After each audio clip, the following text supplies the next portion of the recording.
Never do a Slim Jim.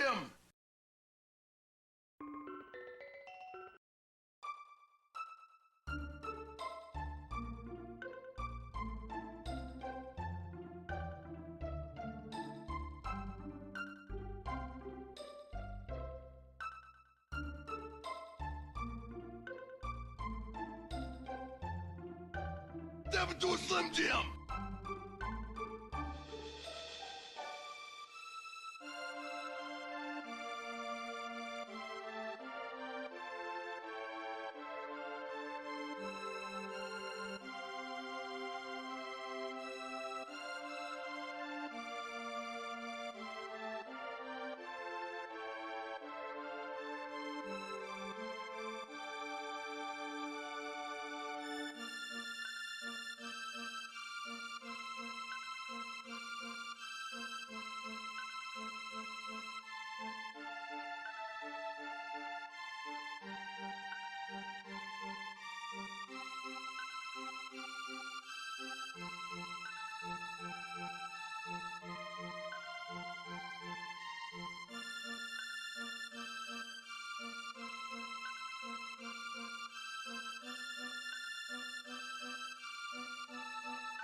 Never do a Slim Jim.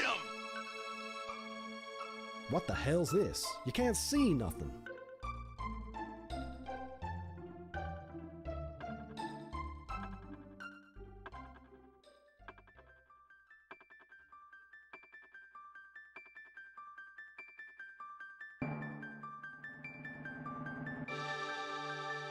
Never do a Slim Jim. It was incredibly delicious. It was incredibly delicious.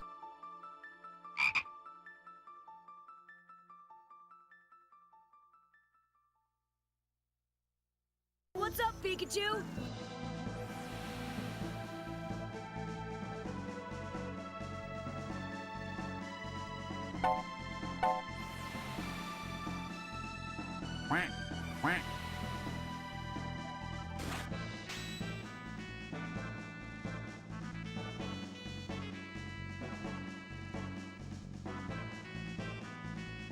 Mario and Wario.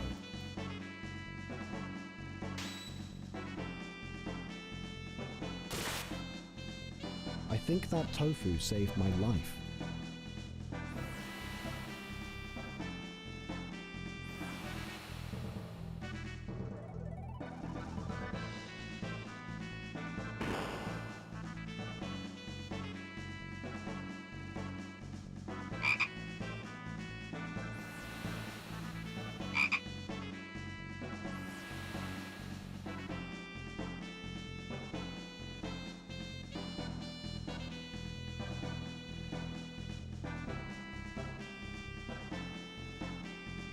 Peggy 12. Peggy 12.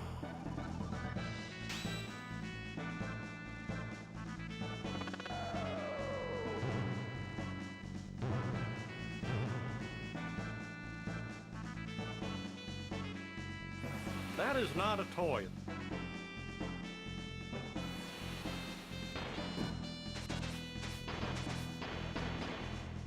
Never do a Slim Jim.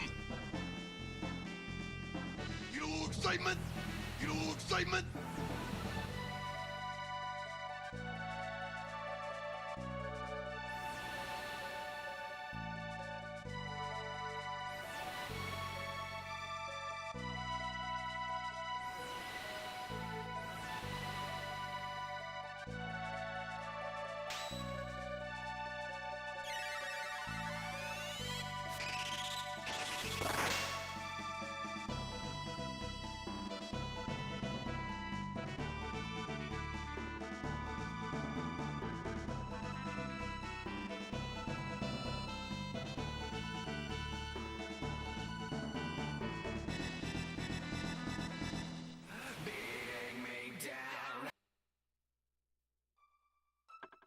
Hey guys, what is going on? And well, geez, happy Monday. If you got a case of the Mondays, you're in the right place. I'm America's #1 online video game personality, Ben the Parvinator Parvin, here at your service. Welcome, guys. Good to see you. It's sorry, I had some issues again with the soundboard right at the top of the stream, but that's okay. Sometimes it makes for some funny results, but yeah. Welcome. It's funny. I'd touch a button for a sound and my phone was just freezing, and it's like I have no idea if it's going to play the sound, and then a couple times it played something I'd pushed like 20 seconds earlier. So we did a little restart on the phone, or at least closing the app. It looks like we're okay now. So welcome. Another great intro with information no one else needs to know except the person, you know, behind the scenes. Well, anyway, getting back on track here. Happy Monday. What's up and welcome. Honestly, thank you guys for coming through. First off, Metroid, it said Parvination Monday always makes Monday better. Thank you, man. That feels good to hear that. And it's really like I feel weird sometimes on the days that I stream until I get in there and get it rolling lots of times. So I feel a lot better once I get in and I'm hanging out with you guys too. So it's just how it is. Well, we're gathered today to do a couple more side quests. I'm running a little late today, but that's okay. We really don't have that much in the way of side quests available to us. We've cleared most of them out. We're still trying to solve the riddle of the Jerky, and the Sunstone. I'm still trying to figure out what's the next step with that. And I believe there's some things involving, Toma.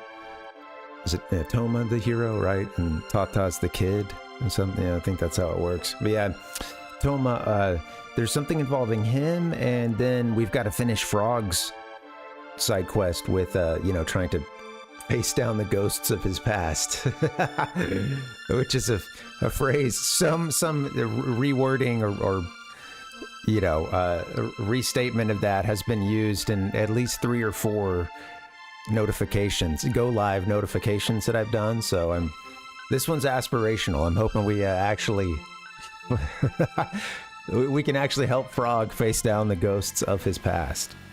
That's what I'm hoping for. We'll see how it goes. I'm glad you guys are here. Yeah, man. Soundboard shenanigans, more of them. It was incredibly delicious. That's okay.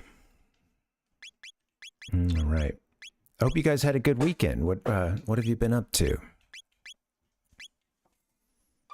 It was a good one for me, but a little, I had something kind of going every night. I just stayed pretty busy, but, I streamed late on Friday. Wow, I just realized I don't have the lid on this thing. That's a big no-no. I always I have the... when people visit, I'll politely let them know, like, hey, the rules about open drinks, etc. Of course, the only person who's ever spilled a drink in here is me,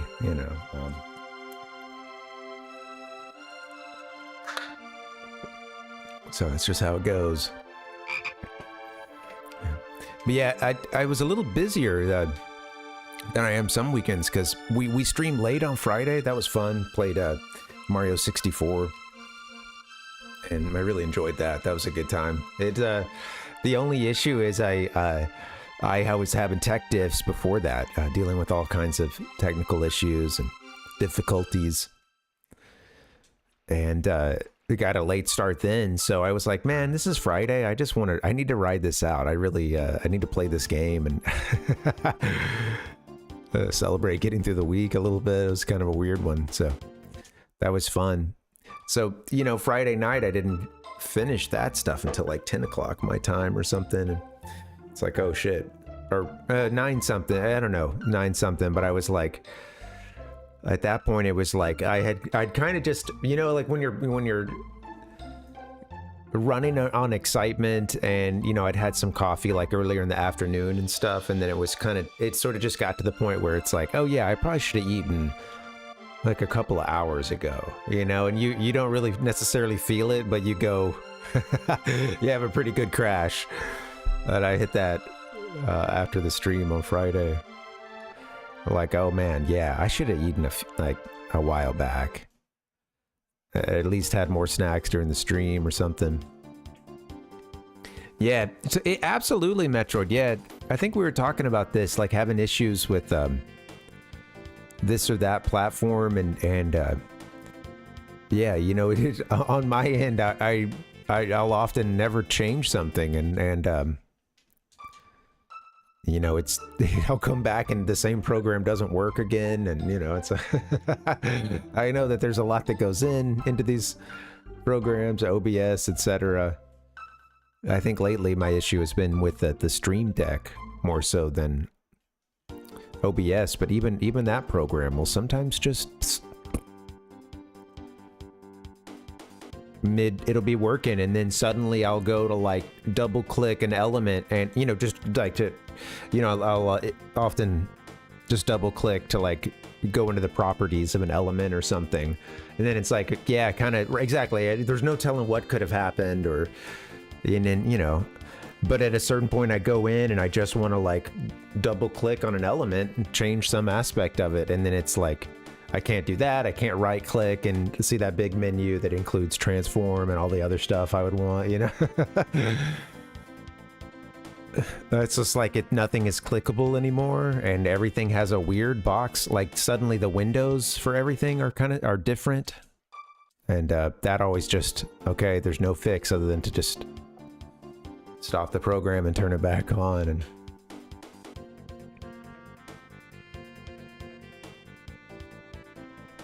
bing bong, dun dun dun dun dun. All right, so at this point, let's see. I was actually a little bit stumped, and I have to admit I haven't done much in the way of like looking this stuff up. I still was hoping to figure things out, you know, piece by piece.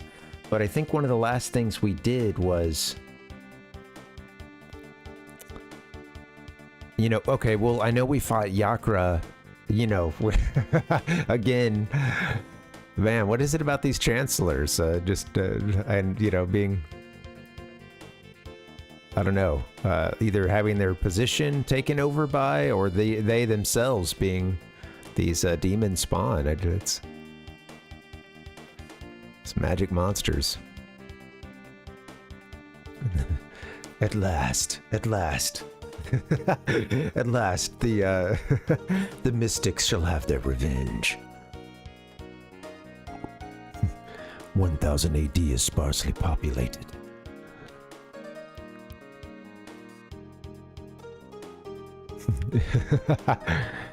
If the trace is correct.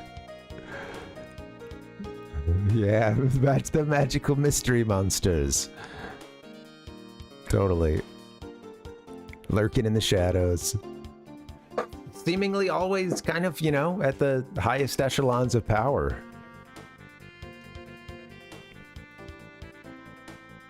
All right, so okay, anyway, now I'll stop. All right, let me get serious. Let's see, I know that the Jerky is still out there, and I thought it was the king of like 1000 AD that wanted some. And welcome T-Roy. Right. Yeah, right. Well, yeah, Metroid said, yeah, not even just modern too, yeah. I think just in and of itself, like that idea of like, I don't know, sometimes I kind of think about that idea of like wanting power versus, you know, I would say there's a lot of people who want, I mean, obviously, like there's different ways to define this, but I think that I don't know, there's a little special something when somebody wants like power versus just a lot of the stuff that comes with wealth, you know, like there's that extra leap towards like, okay, you want to rule though, you want, or you really want to see huge world events change or whatever on your, you know, on your watch. And usually, like I should say, swing under your power, or you know, and not necessarily for any greater cause than to just be sort of at the top of it, you know. Yeah. All right. Well, one of these eras has got something for me. I guess we can just fly to one and.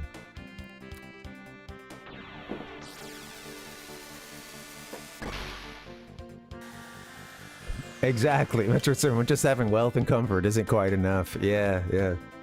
It's...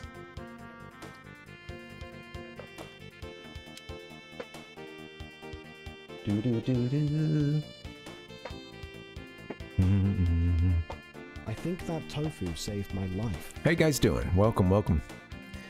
You know, it's funny because this T-Roy with this game, there really is a lot of... I mean, it's the same with... I mean, look at who's, you know, behind it. Folks at Dragon Quest and Final Fantasy, and it's... I mean, both of those games, of course, can be used to... Or both of those franchises have been used to, you know, just kind of like... Yeah, I mean... you know, just like any other literature, you know, like covering power, those who seek it, the repercussions of it, you know... so many there's so much like imperialism in Final Fantasy as well. It just is like a constant theme, and it's kind of funny. There's a couple of little write-ups about like how even like a pretty clear Star Wars you know, like there's a pretty clear Star Wars influence, or at least in some of them, even if it's not the influence, you could still find a funny tie to it. Most of the time I see this memed out with like, oh, you know, this Final Fantasy is this with this, you know, is well, yeah, it's I don't know, I think there's a lot of commentary, there's a lot of social commentary, of course, you know. I think you can play those games and you can kind of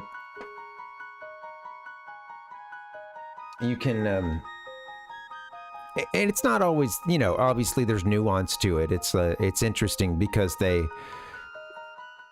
did tend to start with, you know, kind of both of those series with like,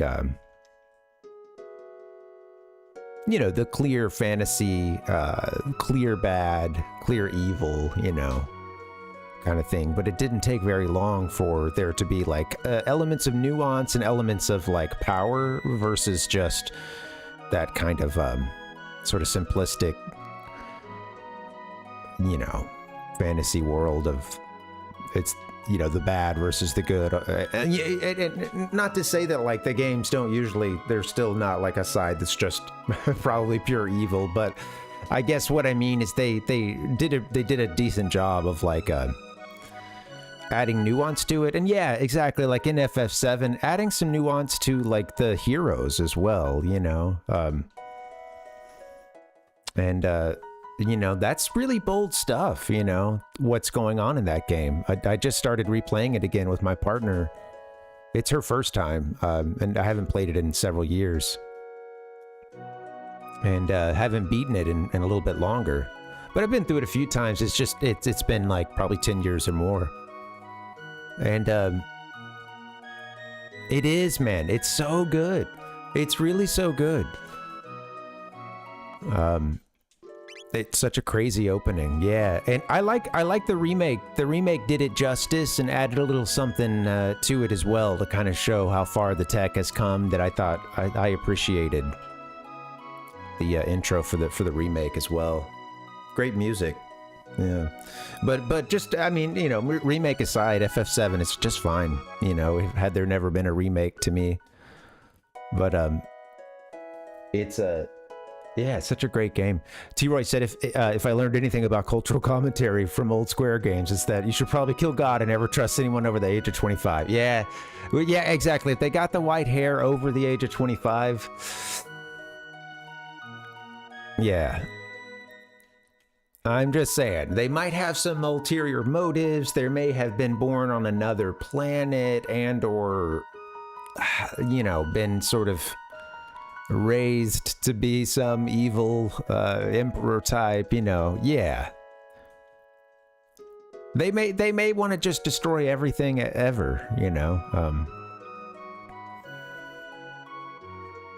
Yeah, I love those. I love, of course it's been memed to death, but it is so great how you can start a game like this walking into the forest here and Or, you know, beating up Gato for some silver points back at the fair, or fighting a Hitake, you know, fighting a mushroom, or a little bird that does a move called Ding-a-ling Chaos. And then you go from this to destroying this this being that was just a spawn from another one, from another planet that had been destroyed by this thing's mama. It had shot through space, embedded itself into the planet, and after a, you know, at a huge fireball, embedded itself in the planet, proceeded to harvest and guide the DNA of like every creature of all life on that planet. Yeah, led powerful people on that planet into doing, basically had them tempted them with even more power to basically do things that would just make Lavos himself more powerful. It was all to his aims, you know. And yeah, of course, that would end up bringing that civilization down, making Lavos even more powerful, pretty much guaranteeing that he'd need just a little bit longer to bake, and then he'd be ready to destroy this planet. You know, it's cool stuff, man. It's you go from fighting these guys, these bugs, you know, it escalated quickly. And in this game, it can kind of, I think, because it is tend to be a shorter game, that can feel even more acute, right? The quick escalation.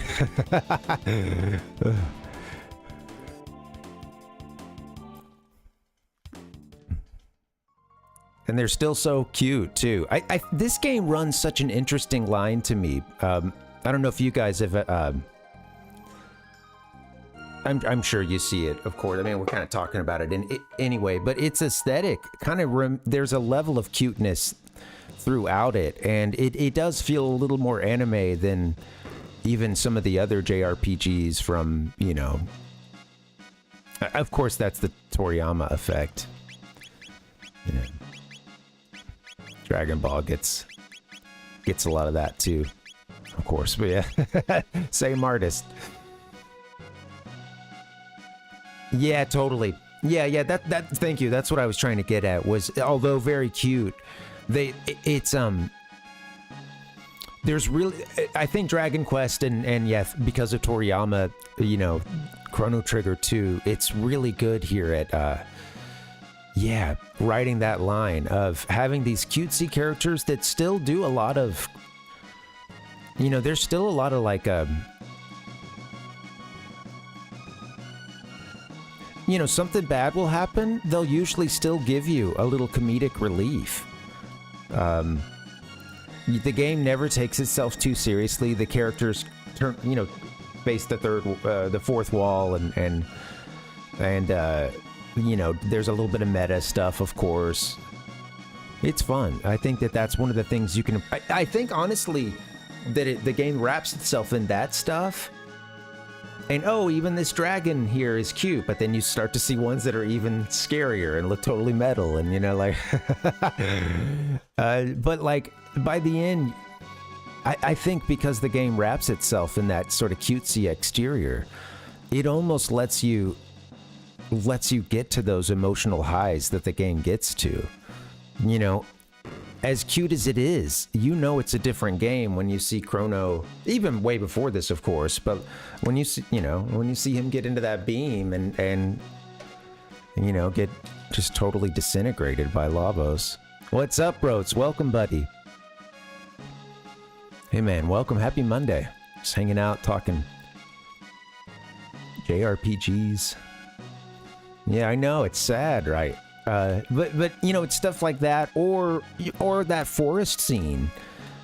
You know, when they're all talking about the, you know, why did these gates appear? Why did these time portals appear? You know, and they're talking about some really out there stuff. And this game gets quite heady at times, but I think that because it allows, again, it has that sort of cute core, and it doesn't take itself too seriously. It kind of almost lets you get to crazier places, you know, like I don't know.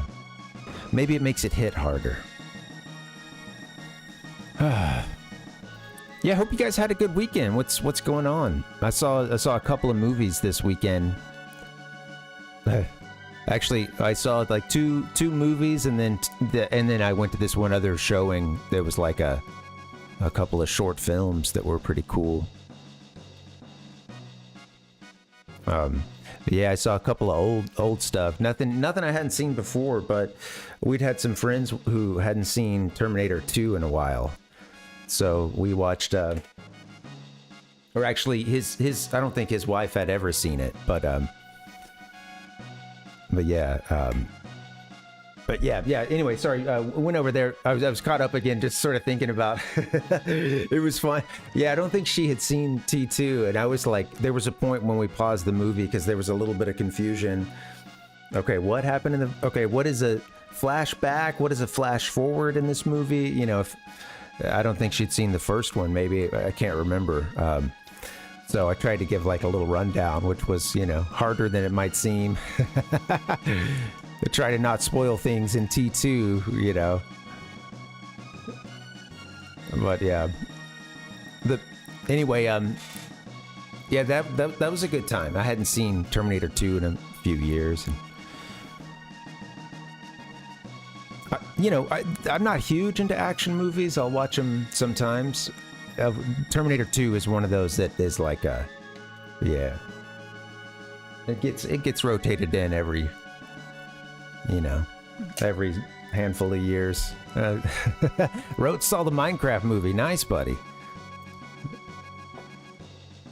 How was the theater? I know it's funny. Sometimes it gets kind of crazy, huh? I bet some of the craziness has died down at this point, I would imagine.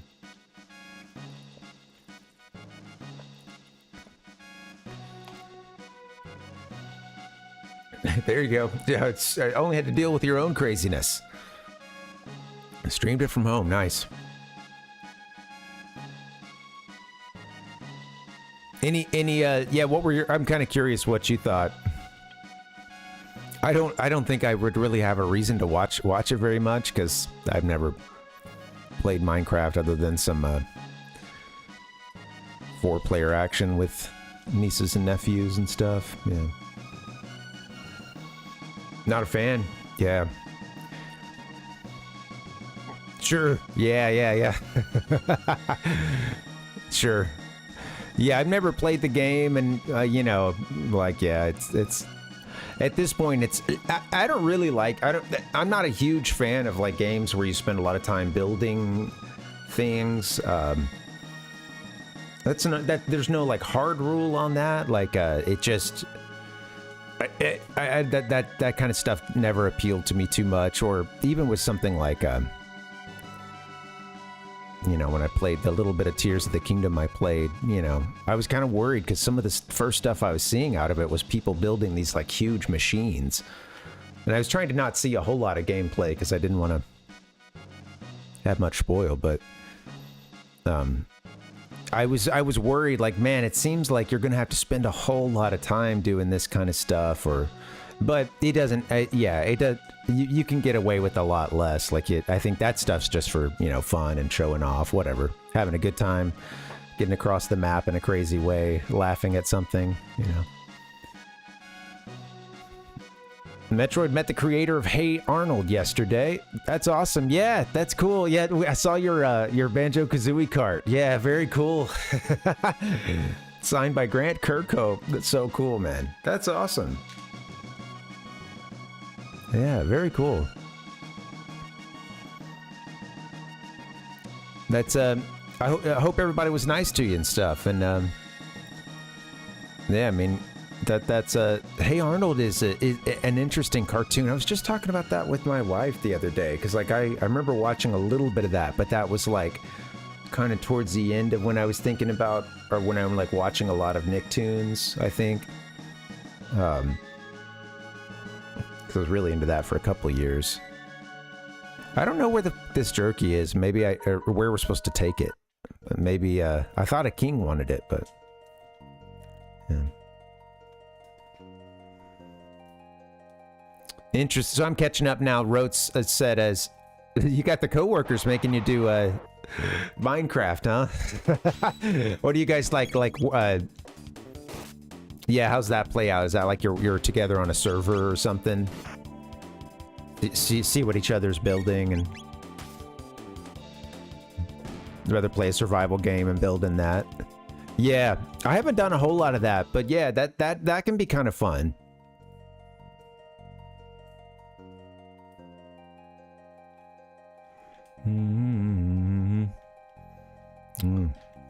Nicktoons, the good old days. Yeah. Yeah, I liked a lot of Nicktoons. I think there was a point when, because I would come home and watch a little bit of TV, and it was a thing like it's gonna be on regardless of what, if I've seen what's on before, you know, you gotta have the screen on.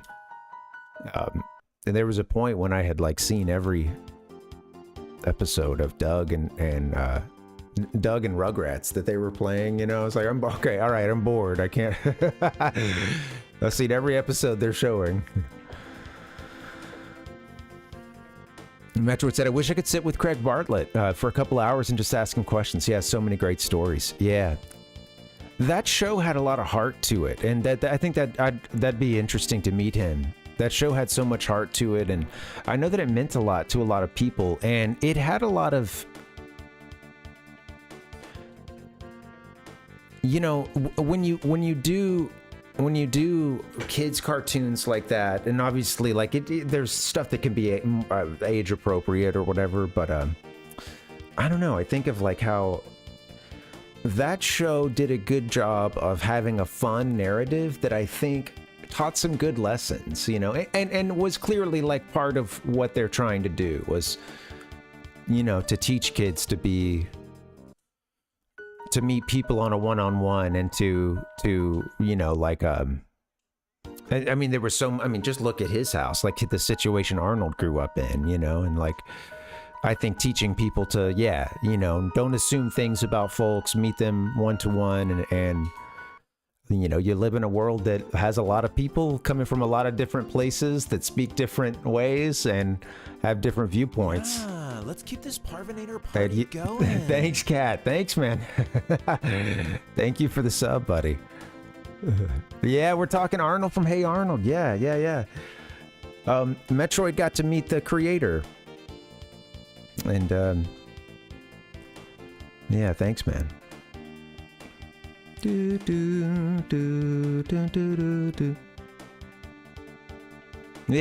I think it hit a good, like some good cartoons do. It hit a good line of like, I think being entertaining for a kid, and then also like, yeah, having some, you know, like teaching some good lessons. Yeah, football. Yeah, football. Rhodes said, I made him a deal. You build my house, I'll install it. They made my house look just like my Safe Light shop, down to the rooms and what is in them. Oh, cool.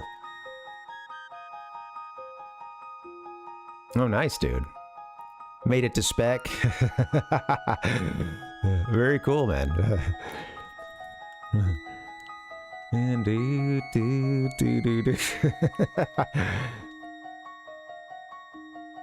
That's how they get you, man. It's always an offer to build your house or no. Reading Rainbow was fun too. Yeah, Reading Rainbow was a good one. I was just seeing something about Reading Rainbow recently. I think it was just in the wake of like there being these cuts to public broadcasting right now. Yeah. Move it, football head. That theme song gets stuck in my head sometimes. My dignity is worth $1 million. Interesting. Well, I don't remember the context of that, Kat. That's a. Oh, I see. Oh, yeah. Was that like Stinky or something? Could have been that. Well, Metroid, I think it could have been that, or at least a preview for it. Yeah. Yeah, Rotes. You know what, Rotes? I think I did see them like reprising that song or something. I think that was like something I saw recently. Maybe I'm onto what you're saying there. I don't know. I'm pulling it from the memory. There's been a couple of Reading Rainbow. It's so hot right now. Reading Rainbow showing up a couple times in my feed.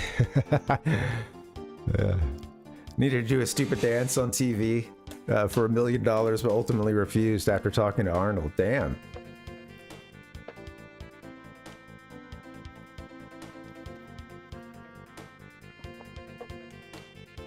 It's interesting, you know. Hey, everybody's got to draw that line, right? What will you do for the money? He wouldn't dance for $1 million.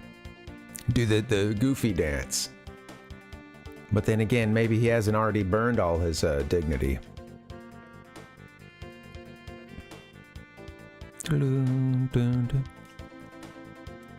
For me, I'd do the goofy dance all the way to the bank. Film it. That's fictional 80s dollars, though.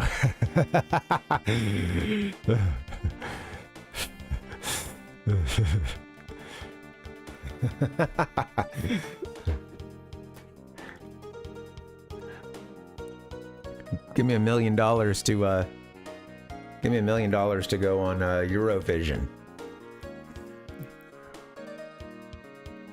Ding ding ding ding. Ding. Do.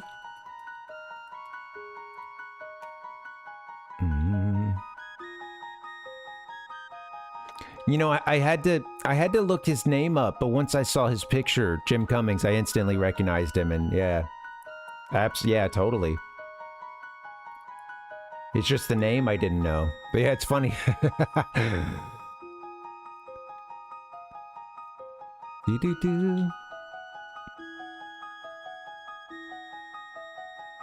Interesting. Man, yeah, you had a big discography, huh? I mean, if you're hitting Lion King or discography, filmography, portfolio, Lion King, Hercules, Goofy, Shrek, Christopher Robin, Winnie the Pooh, Princess and the Frog. That's just the most recent stuff, yeah.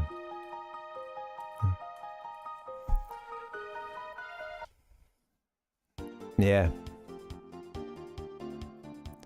I may look this up. Sorry if I exploded into that sentence. Sorry. I may look this up in a little bit because I don't know if, I don't know where I'm supposed to be going, but yeah.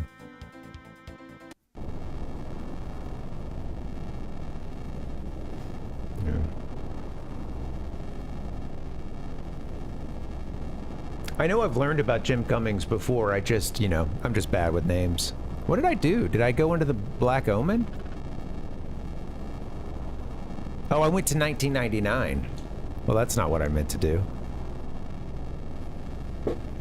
Looks pretty cool, though. Getting praise from Yokoi was just like being praised by my parents.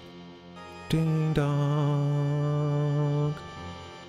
We're not gonna do this.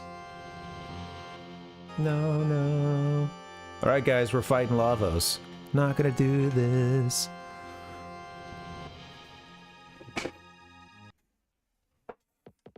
I'm restarting. Thankfully, I didn't actually get anything done. Jeez Louise. Kat, yeah, good luck catching your plane to Osaka, and I hope you have fun, man. Thanks again for the sub. Take care, buddy.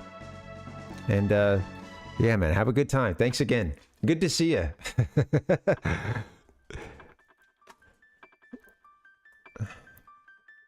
And gummy bears, too. It's funny, yeah. And then Metroid's mentioning Baldur's Gate credits as well. He's in a bunch of stuff. Tailspin.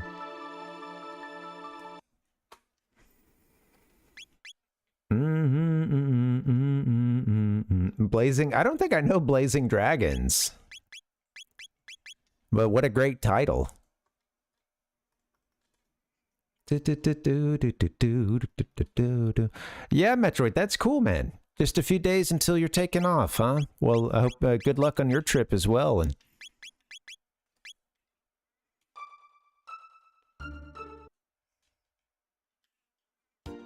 Blazing Dragons. I feel like yeah, let me look this up.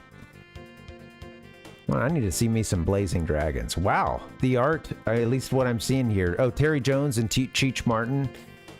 This art is crazy. I gotta get a... Come on, can I get a bigger version of this, please? I need me some Blazing Dragons.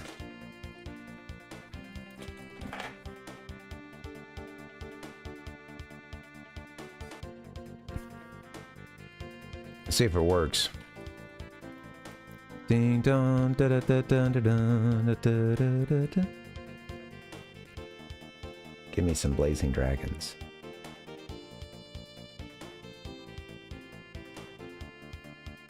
Well, hey. This I think I'd have to, you know, I'm gonna, so I'll be honest with you. You know, I never judge a book by its cover, although I do because I'm human. But when it comes to a video game, you know, no, I don't know. I think, yeah, there's a lot going on with this one. I just need to, hold on. I want to see this. You know what he looks, it's funny because this looks like someone who, I don't know, I'm very curious who did the art. The art itself is really cool. I just don't, having never played the game, I can't, you know, see that it would fit. I'm sure it does. You know, that's not for me to say. I'm just saying that this art here, if you took this, just bear with me for 1 second. Put this guy, all right, hear me out. Hear me out. Put this guy, take this Blazing Dragon on the cover here, right? And then transpose him into a tie-dye that says, I don't know, you know, Fish 1999, right? Live at the Alamo Dome. I don't know. Right? Come on. And you with me? I could see this guy, right? I don't know. Let's see. I said the Alamo Dome. I don't even know, but yeah. I could see, yeah. Well, see, maybe a fan. Someone's selling this in the lot, you know? Someone's selling this out in the lot. T-shirts. We got T-shirts for sale, you know, Blazing Dragons, and maybe it's got, like, they, instead of that dragon face, they put Trey Anastasio's face on it or something, or, I don't know. Anyway, okay, you can duck down now. I'll have to try that game sometime. You know, like I said, I shouldn't judge a book by its cover. PlayStation 1 has some wild variety in games, just, I mean, because it's so big. There's going to be good games, and then decent, you know, like there's great and good games that I'm never going to get around to. It's just so many of them.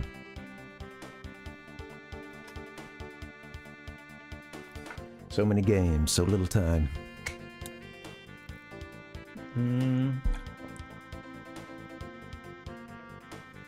Well, this one had a this one did have a rating. We have the this is when you had the, like, self ones, or the early ESRB with the kids to adults. Bing. Rated kids to adults. And of course that would get changed to E, or, well, get rejiggered into, like, a couple of different. Yeah, I guess redoing it. Yeah. You ever played any of the Leisure Suit Larrys? I mean, I've known about those for a long time, but I've never actually played one.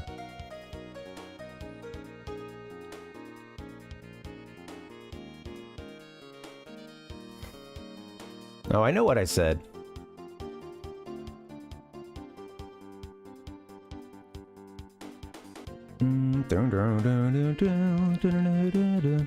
It's really interesting to me how those games too were.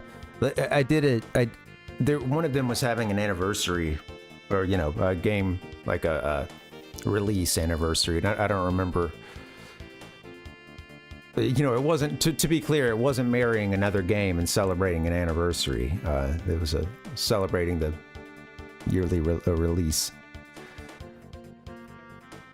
Now that I importantly got that out of the way, yeah, it was it was interesting because there was a part when he was kind of, I guess the developers were taking the piss out of some of the other PC games being developed by that same dev. And there was one part where they like walk through the set of like one of the other games. I thought was a fun little meta reference. But yeah, it was like other people under that same publisher. And it was, is her name Roberta or something? She did a ton of those kind of early games.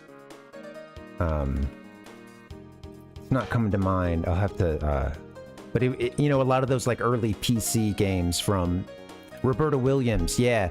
So at the end of one of those games, the game starts getting quite meta, which I think they all are to an extent. But yeah, it starts like walking through basically like a film set of the game being made. Well, I thought that was interesting. Yeah, it's King's Quest. Yeah, absolutely.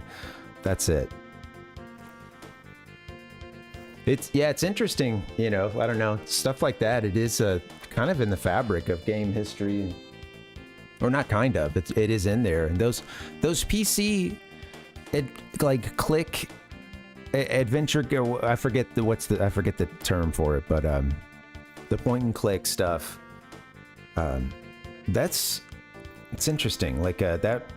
I remember like Myst, just like a bunch of people at school who didn't really play games talking about Myst, and like it seemed like it was some games like that could pull people in that didn't play a lot of other video games, and then also just a whole lot of folks who enjoy games themselves. But yeah.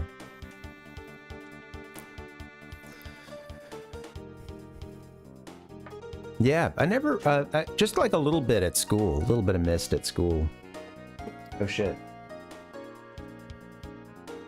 I forgot I dropped my controller a minute or two ago, mid-rant, and then I only remembered it when I went to go move my feet, and I hit my foot pedal that took the menu down, apparently. I realized, oh, that's not a foot pedal, that's a controller down there. That's awesome. Yeah, Myst looks, Myst always blew me away with, those... It was interesting, like being a huge fan of the NES, having the NES at home, and then seeing, like, my dad, he never had a computer that would run, like, the most state-of-the-art PC games, but even so, a lot of those early games that were using a little bit of full motion video, CD-ROM stuff, they could just use full motion video or have photorealistic things. Like Myst had a lot of Myst, and that Oregon Trail 2 had a lot of like they had a lot of photorealistic pictures and stuff, all those kind of temples and stuff that had that that cool, like, it sort of looks like, it looks like a real picture, or at least a picture of a render, and yeah, it's, oh yeah, some of those PC games, as a kid, I did realize, like, oh, wow, like, versus my Famicom, like, this kind of looks real, or my NES. I don't think I knew the Famicom existed until maybe a little bit later, a couple systems later. Shit, I don't know where we're supposed to go, and I'm just talking and hanging out, which is good. But it's kind of hard to play one of these games when you're like that, when you are kind of stumped and looking for a clue.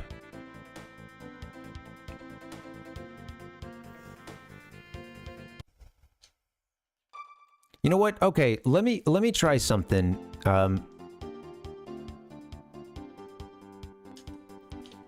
I'm gonna go back to 1000 AD because there's that one like mayor's home or whatever that has the moonstone, and you know, and yes, yeah. I am a. The library was the place to be, absolutely. And if you lucked out, maybe you had like one lab at your school that had halfway decent computers, or at least some computers that someone put something you could play on there, you know. But yeah, library was a great resource. I remember a lot of people playing these fun like point and click games and stuff. Well, I'll be making some progress here on Chrono Trigger soonish. Just at a bit of an impasse. I'll be beating the game after a couple more side quests, so it's things really start picking up from this point forward. Just trying to figure out why, how, and how I get it back. Why is this guy taking the moonstone?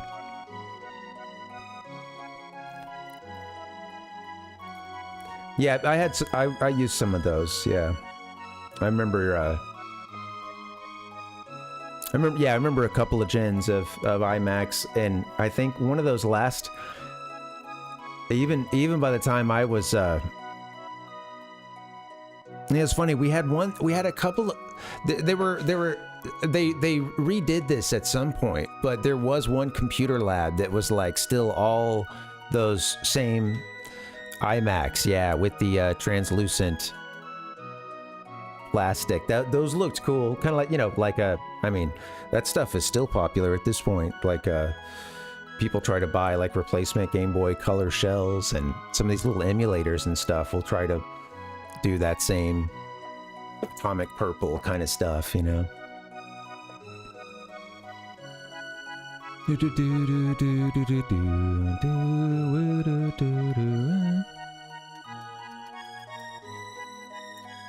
Yeah, it's a. Yeah, I feel you, Rote. Sometimes it doesn't always. Well, I think it can be easy to forget sometimes, like how long certain things have been, you know, as well. Like I get that with some of these games sometimes, and I mean, just the fact that I felt like it had been a while since I played this. But a while was 12 years, and like that's a pretty good amount of time. Like that's one I didn't realize until I saw the notification that it had been, you know, 12 years or so. So it was you know, that's it really felt like maybe 5 or something, you know, like it hadn't been that long. And I even had a memory or two of having played it and stuff, and it's well, of course, like, I mean, I remember specific, like, during that playthrough, some of the things that were going on, but that was like 12, yeah, it was a while back, 12 years ago, and then, I guess the first playthrough I had on this thing would have been back in, like, 1999 or something. Mm-hmm. Yeah, nice, Metroid. Yeah. Metroid, earlier you said you'd kind of like to get one. Yeah, it's interesting how a lot of that stuff is, I mean, I went and pulled a few sounds for, Macintosh stuff just the other day, and, you know, it's interesting because I did that, I just wanted, like, some of the old sounds, and because I did that, I started getting all this, like, Mac nostalgia. Let's see, where is it? Etc.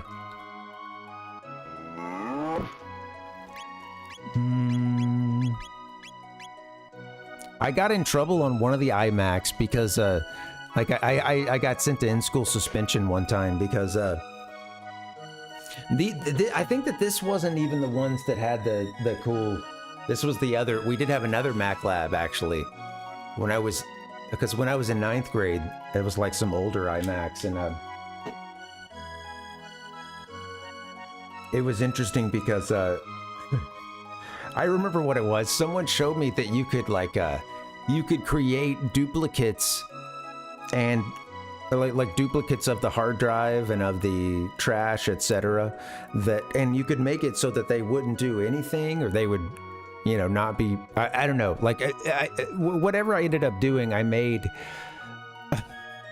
a puzzle for the next person to get to the computer, where they had to go through a series of folders to find the actual, like how to actually like get to where the programs were or something. But you know, it was fun. It was easily solvable. Although one of the times there were like 10 folders that showed up, and only one of them was going to continue. But you know, like, and I got, I think I meant to not keep it, because we were so bored in this class. We were like finish the work in like 10 minutes and then just try to find ways to pass the time. But some of it, a lot of stuff was locked down internet wise. So actually these might not have even had internet. I can't remember, but yeah, I just remember trying to find ways to pass the time, and that was one of them, was making puzzles where you had to go through large series of of like folders, trying to pick which one you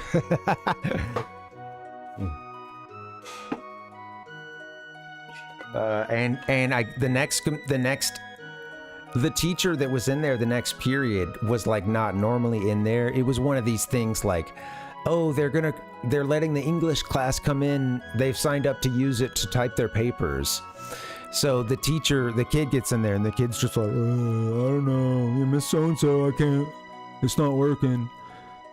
And, you know, she comes in, oh, what's going on? And then, you know, she tried to explain it to the principal that I made the computer inoperable, and basically like, it made it sound way cooler than what actually happened, as if I had like just like totally hacked the computer or something, and everything on it was gone, and there was no recovering anything. And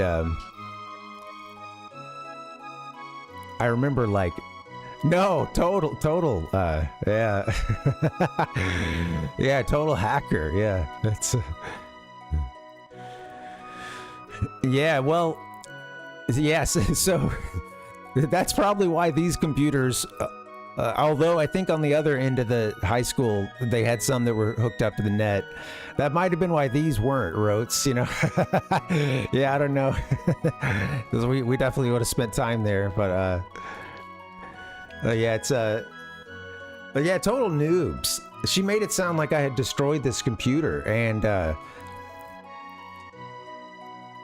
I don't remember what happened, but like basically I asked the principal, I was like, can I, or the assistant, I don't even remember what was going on, but it was just like, I remember asking someone like, can I go down there and like show her how this, like, or what this is, or I did something like that. There was some kind of demonstration, or maybe they even marched, you know, it was like, hey, you're going to show us how to fix it. Because I'm like, it's fixed, it's not broken, you know.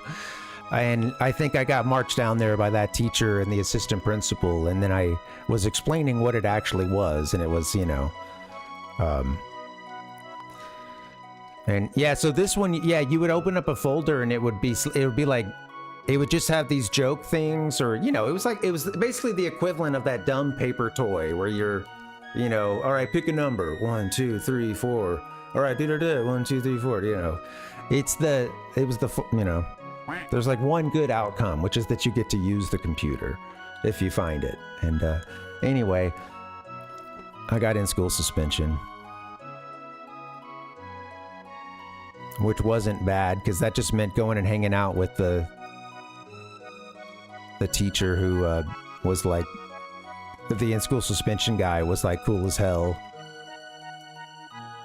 It's exactly who you want for in-school suspension, you know. I like the trash bin idea. There was some of that too, and like, yeah, it's a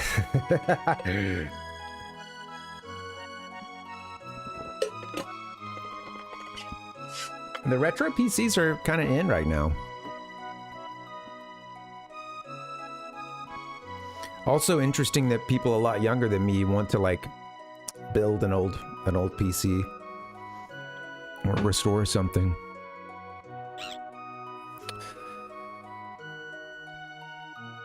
I think I might have to look up what our next destination is, because I've been at this for... Honestly, I've been talking more than investigating, which is okay. Ding dong, doddle dee, I don't know where to go, so please give an H-I-N-T. Speaking of the game.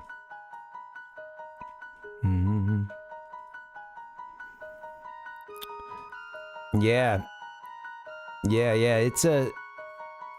Yeah, it's tough. It's tough that physical media is going the way that it goes, and some of it is frustrating too. With you know, it's like there's. It's funny because I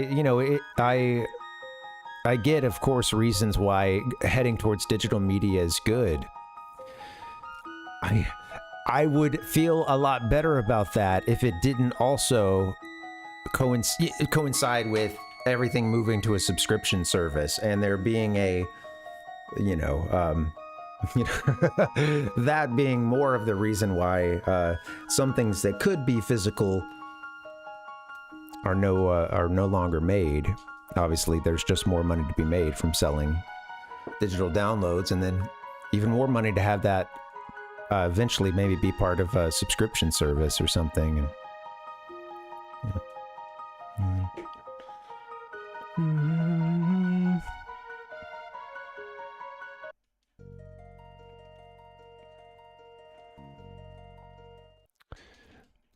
yeah, right. What do you do when you build a whole format? What do you do when you build a whole format, or your whole library up with a format, and then it goes away?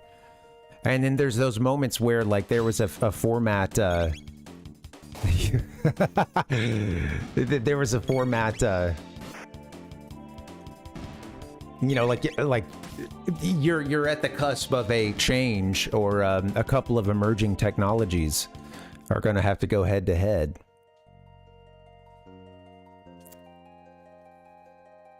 Betamax, VHS. Maybe you put all your eggs in one basket, you know. Whoops.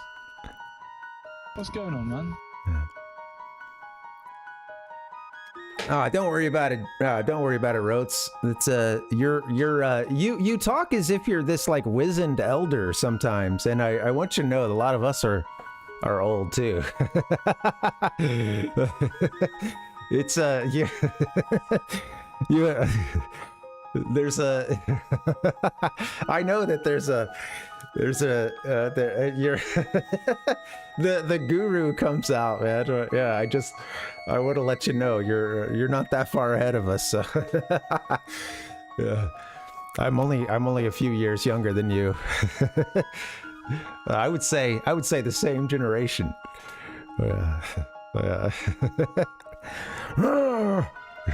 You're doing the back in my day, and then you're just telling me about all these technologies I already knew, you know, and used.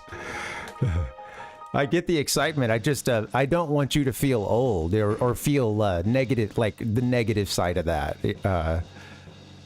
or feel like you're not amongst folks where you can even just talk about that stuff offhandedly, because we get where you're coming from, man. You're amongst a bunch of oldies.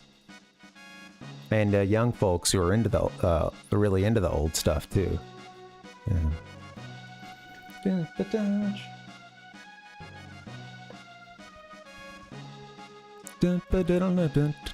The Zennial on the cusp.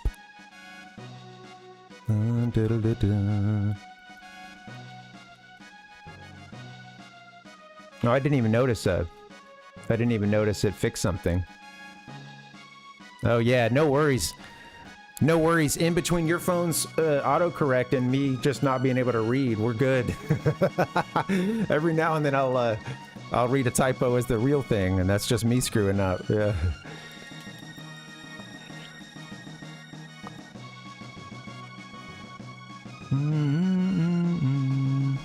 I don't know where to go, guys. Maybe I'll look it up in a second.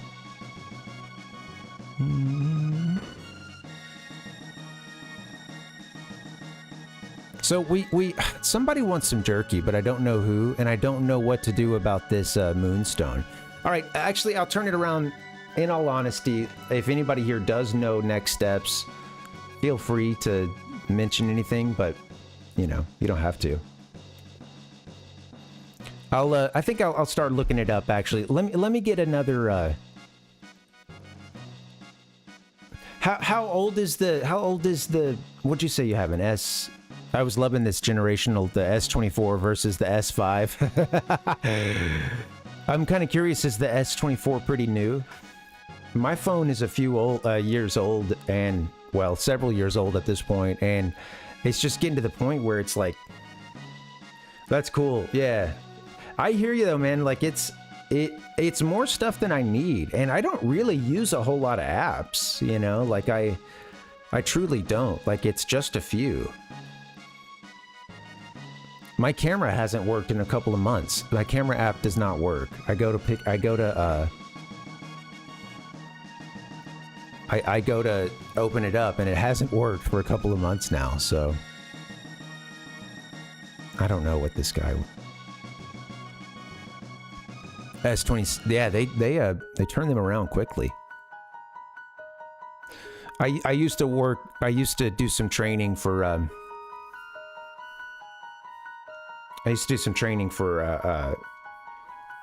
like one of the, like a cell phone third-party seller, and I would sometimes get like access to, I got to go to like a couple of launch events, and it was funny because they would give out free phones sometimes. One time I like got a free phone and I did some contest for a tablet or something out of it. And this was like my first smartphone or something. It took me a little while to get on the... I needed it. I had to have it. My bosses were also saying I needed to... If I wanted to continue to work there, I needed a smartphone. And thankfully, I shortly into that was able to go to one of those events.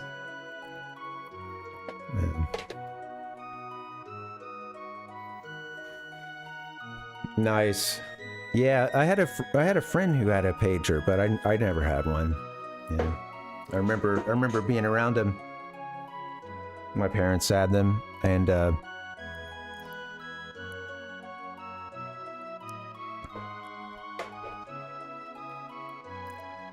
little bit of paging.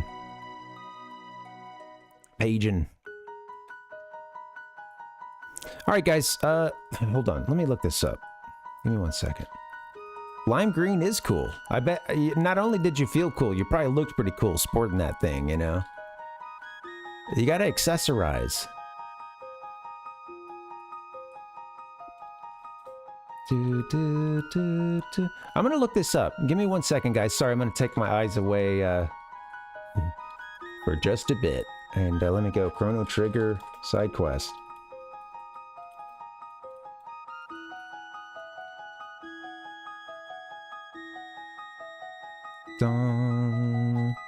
So yeah, I saw oh,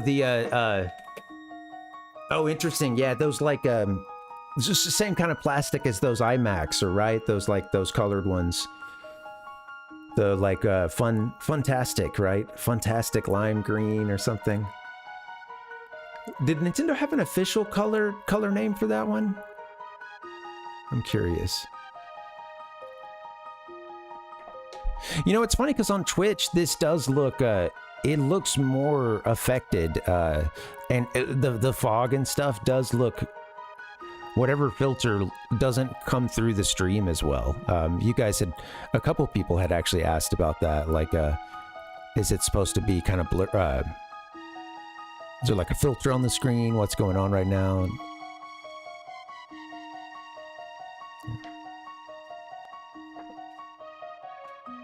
Yeah.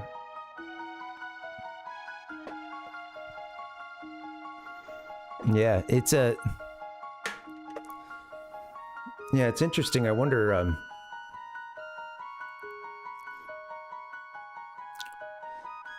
wonder what the status of that, like, analog... Didn't they pause that? Sorry, I lost my train of thought because I started thinking about the Oh, cool. Thank you. Yeah, fantastic. Okay, yeah.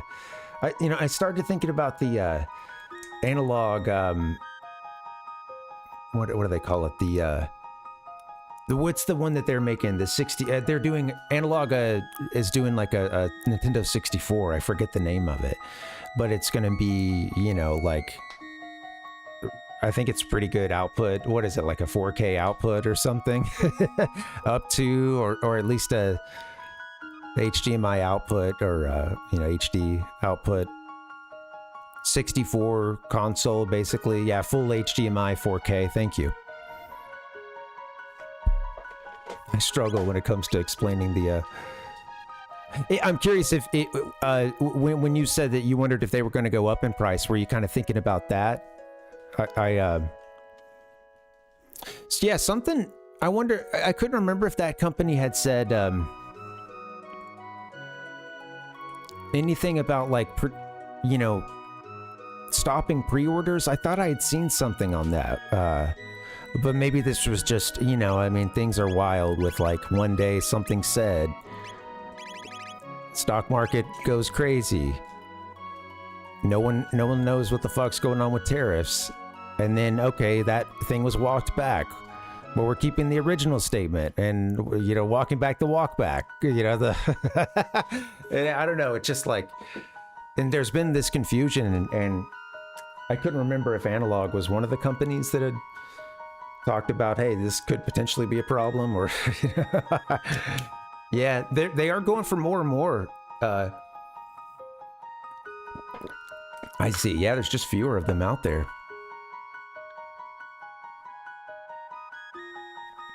Fewer on the market, and I could see them not turning over as quickly. Who's getting a retro console and tossing it in a few years? Maybe someone who's getting it as a kid, and they're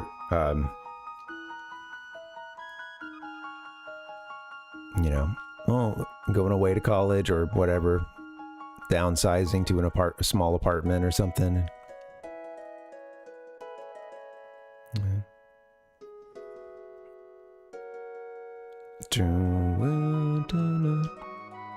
Yeah. I think there's a little bit of that with they're certainly they're certainly popular and known about with a lot of youngsters, CRTs. And VHS is kind of funny. It's in a little bit of a renaissance itself. But yeah, these things are all finding what's out there, what's still old.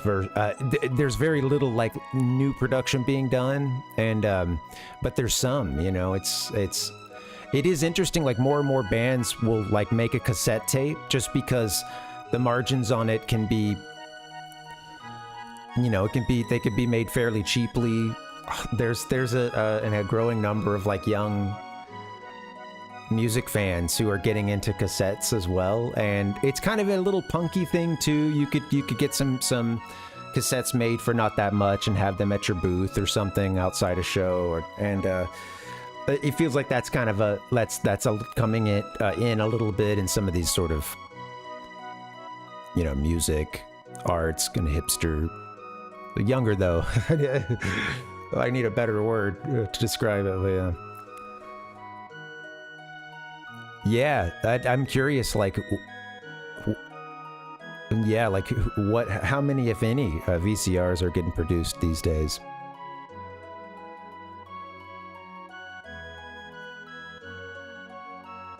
Well, guys, you know what? Let me get a little break. I could use a little breather, and then when we. Yeah, let's do that. Let me get a little breather, because, Frickin' what up, dude? Yeah, I'm, out here chasing my own ghosts. Yeah. Aiton said, we're talking VCRs here, said none today. Last manufacturer stopped production a few years ago. That's sad. Yeah. Rotes, thank you for hanging out, man. Thanks for being here, and, yeah, buddy, take care. Hope the rest of your Monday goes okay, and, yeah, man, thanks for chilling. Sorry you had to watch that Minecraft movie, man. Yeah, dude, sounds good, man. Yeah. Hey, thanks again, man. Have a good night. See you next time. Goodbye. Chiz. Took me a little while when I moved to Australia to get. I was actually just saying this yesterday to my partner, like to hearing cheers, like hearing people use cheers often as like a thank you sometimes, and it just being so chiz, you know, like so CHIZ. My dumb brain would take a half a second to even process it for those two reasons. Number one, strong accent and something I'm not used to hearing, chiz. And then number two, I'm just not used to hearing that in that context as a thank you, you know, cheers, you know. Since then, I feel like there's been a lot more toasting amongst Americans, you know, toasting to whatever as a thank you. Cheers. We've always toasted, but yeah. I did some student teaching there for just it was like 4 months or so, or a little over that. Basically like a semester. I did a student teaching. I signed up for this program where I could do my last semester of student teaching instead of it being in a local school, which I'd already like spent the last year and a half doing different internships like that. This was a special program where you could sign up to go teach, to basically do that same thing, but under a foreign, like, you know, teacher who would be your mentor teacher and allow you to be the student teacher in their classroom. And, you know, you had a few places to pick from. I tried to go to Japan, but they had like lost contact with that program, the folks who ran it on that side. So they're like, oh, you got to look at these other countries instead. And Australia was like one of the top ones. It was, you know, they made you pick like a top 3 or something. And it was basically like, if you pay for your airfare, you will be set up and like you'll be able to stay, you know, with a host family or host whatever, or just a host. And yeah, you'll have like a basically I worked in this Australian high school under a teacher, this really cool English teacher. She taught like you know, like basically like 11th and 12th grade. So like, you know, cool, you know, kids who are getting older and are cooler and are not quite as crazy. And yeah, it was cool, man. It was fun. Good stuff. Give me a hell yeah! That's the story. Yep. Born and raised, but moved all over. Yeah. Well, thank you guys for hanging. Let's get to the break here. Yeah. No, man. No. Well, it's funny. You know, it just, I don't know. I think some of it was, I did have a feeling of like, man, I gotta, before I knew what it would entail, like in high school and stuff, I just was one of those kids. It's like a really small town, high school, got picked on by some kids just for being like, you know, on the nerdy side or artsy side or whatever, you know, and so there was just that pent up, like, I gotta get the fuck out of here, you know. And then that didn't happen because I needed to go to school in that state to save money. And then it felt even more acute. I got to get out of here. And ever since then, I've lived in several places and traveled a couple times, but I think all that I had to do some of that, I think, to understand and to not feel so angry towards certain aspects of home and you know, because yeah, I was just, like I said, it wasn't necessarily bad. I was just ready to go, you know, do something else. But yeah, thanks, dude. I didn't mean to keep you there. Sorry about that. But yeah, thanks again, and hope you have a good night. Adios, buddy. That's what I'm talking about. All right, guys. On that note, let me go here. I hear you, dude. Yeah, no worries. I'm just happy when y'all can come in for a couple minutes. So thanks, man. Good luck at your eye doctor. All right, guys, I'm gonna get that break. Woo! Happy Monday. I only talked about one movie I watched. I guess there was one other one, and then a couple of short films. I think you guys would like this artist, Namjoon Paik. Pike. Yeah, this Korean I guess, video artist. He was doing this stuff like way before it was cool. Oh yeah, really fascinating story. This guy, he's from Korea, but ended up moving to this like West Berlin art scene, going on in the 80s, and then to the US. And I watched this thing. There was a couple of short films of his that were, just to back up a little bit, like this guy, he does a lot of video art and video art installations, and you may have seen his work before. It often is stuff, I mean, a lot of people have mimicked this, but some of his earliest stuff was finding ways to use a shit ton of TVs, a huge array of TVs, retubing them, like having them all lined up to do, moving images across them, etc., to do really crazy, like psychedelic art, and a lot of what people would call like glitch art now, which just like taking analog signals from TVs and stuff, and finding ways to manipulate that, and it's really cool stuff. And y'all might have heard me, I think the other day I was talking about this, seeing this big map. There's this exhibit in DC at the I think it's at whatever the like modern or the Smithsonian art, whichever the art side of that one is. But yeah, there's this big exhibit there that's it's a map of the US, with this, like borders of each state and stuff. And every state inside of these borders, which are often like neon or whatever, inside each borders, he stuffed as many TVs as he could in that state. And each state has its own sort of programming to it and hidden speakers and stuff too. And it's a huge installation. So you just walk up to it and it's, I don't know how tall, but it goes, and it fills a big like museum hall up to the ceiling, basically. It's much taller than you are, and nothing personal, yeah. But yeah, you walk up to it, and like I was at like I was having to look up to see Alabama, so it's like it's up there. And well, yeah, you can just walk up and just see, like I said, each state has these TVs in it, all doing something, kind of important to that state, sometimes on a jokey side, or not a jokey side, but like, some of them it's like, oh, the Alabama one had like some civil rights stuff. Others had like some scenes from farming and stuff, but a lot of them are having these cool like video manipulations done to them.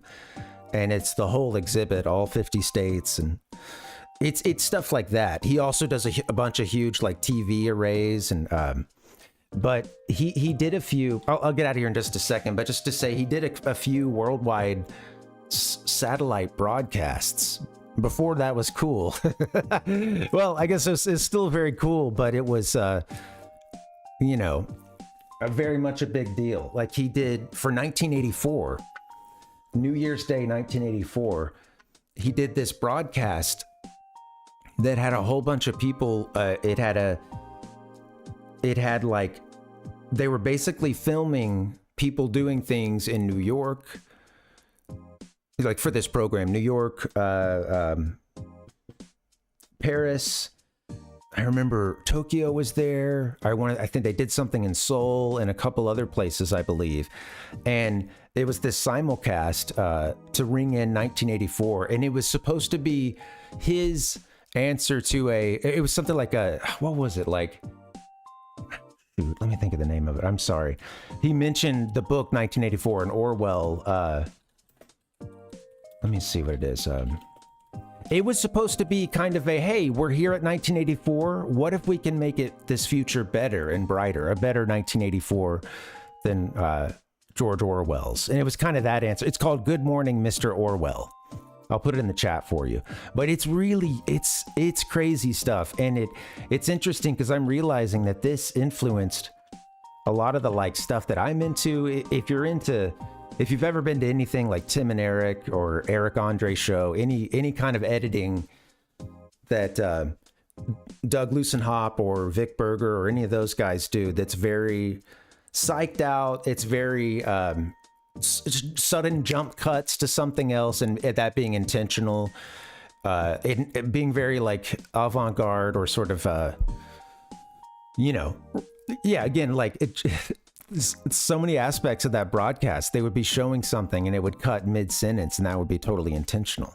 But during that broadcast, he's also mixing the different, he's at the controls, like doing mixing to bring in, oh, like, let's bring in New York, and he starts to like have whatever they're doing, and it's, I mean, they had David Bowie in one of them, and like a couple others, like a lot of celebrities, and doing like music numbers, Oingo Boingo, and it's like he's taking that and fading it in with something from Tokyo and fading it in. It's really cool. It's and they're pulling it off in 1984, and he's doing like, again, he's live mixing it from these several studios and doing all his like video glitch stuff to it. It's cool. It's really, I liked this artist a lot when I saw his stuff in DC, and I saw that Good Morning, Mr. Orwell yesterday, and there was one other film of his he did a few years later, of 3. I think he did 3 total short films, and yeah, or yeah, 3 I think they were all like broadcast. I say short film, but they were all like live satellite things. But yeah, anyway, that's crazy good stuff. I should get that break. But yeah, check it out if you're into any of that. Again, I'm realizing like how influential that is to a lot of the like styles of editing that I really appreciate, that have that sort of psych touch to it, and I really think that he was kind of pivotal in some of that, you know, getting to where it is today, which is, you know, a very, very big part of internet humor, you know. All right, guys, I'm gonna take a little break. I'll BRB. I'll see you guys back here in just a little bit. Thanks for hanging out. Happy Monday.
All right, welcome. Happy Monday. How you guys doing?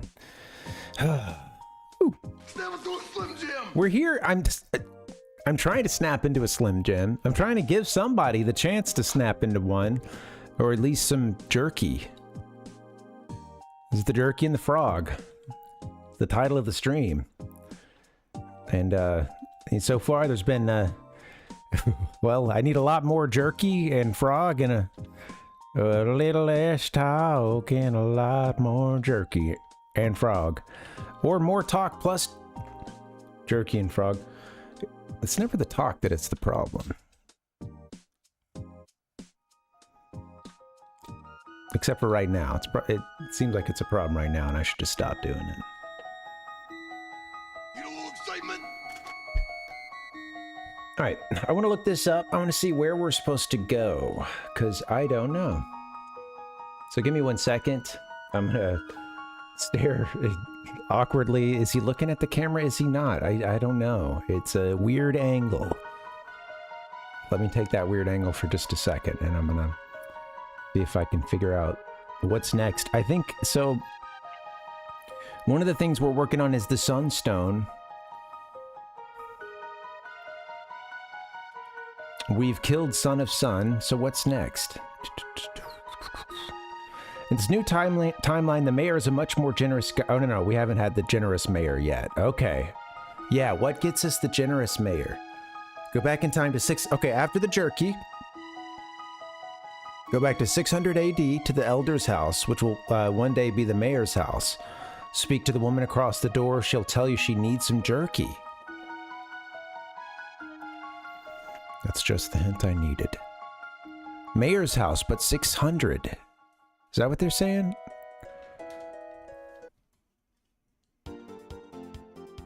Do-do-do-do-do-do-do. Beep-boo. The woman across from the door. Let's go to 1999 AD again. That worked out well. Mario and Wario.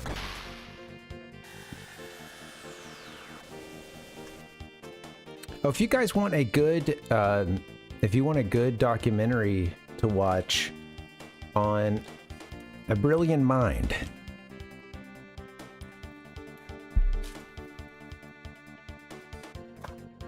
give me 1 second here. Let's see. I thought I had it posted somewhere, and I was just gonna copy and paste it, but apparently not. Did you know Gaming did a? They did a great like 1 hour little docu on Gunpei Yokoi, and it's taken from his books and from these interviews that he did shortly before he died, and also like interviews from those folks around him. But yeah, they did a really good like full hour treatment of Gunpei Yokoi.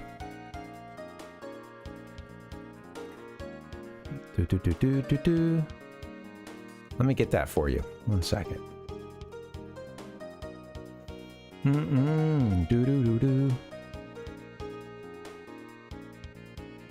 This guy was really. I knew a little bit about him, but yeah, he was the inventor. Seems like he liked. I don't know. That was sort of his forte for the beginning.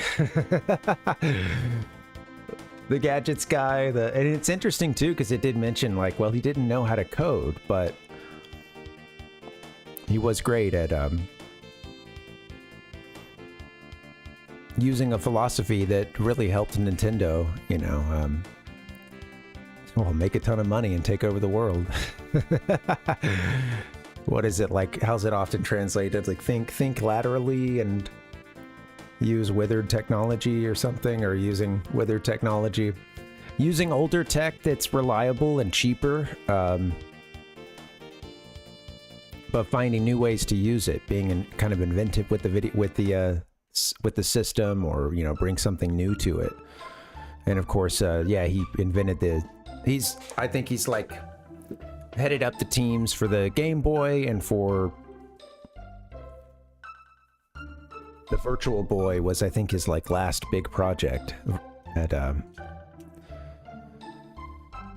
Nintendo before going on to do the Wonder Swan, which was something that's I've always been intrigued by. I remember seeing ads for it a long time ago in like Electronic Gaming Monthly and being like, wait, what? What is this thing? Fiona loves nature. She's got a noble heart. I hope her dreams come true. I see you have some jerky. She shrieked. Will you sell it for 10,000 G? No, I'll give it to you. You're giving it away? I thought there were no kind people left in this world. You can bet my children are going to learn the value of sharing. Stab it to a Slim Jim! Stab it to a Slim Jim! Stab it to a Slim Jim! Stab it to a Slim Jim! Stab it to a Slim Jim! Getting praise from Yokoi was just like being praised by my parents. The Magic Cave. Thank you, sir. That information was important a long time ago. Oh, Tata. Yep, Fiona's taken care of. She's good. I think now that she's got the jerky, yeah. So I just happened to catch this. I wanted to just get the first thing that would send us rolling, and actually I don't know what's after this other than checking in on this place in 400 years. So let's see. Let's see if the example of us giving jerky to the elder's wife, or whoever this... I'm guessing it's the jerky. Yeah. Okay, elder's wife. Or whoever's running the elder's house. I don't know. Jeez, I guess... I don't want to ask too many questions here.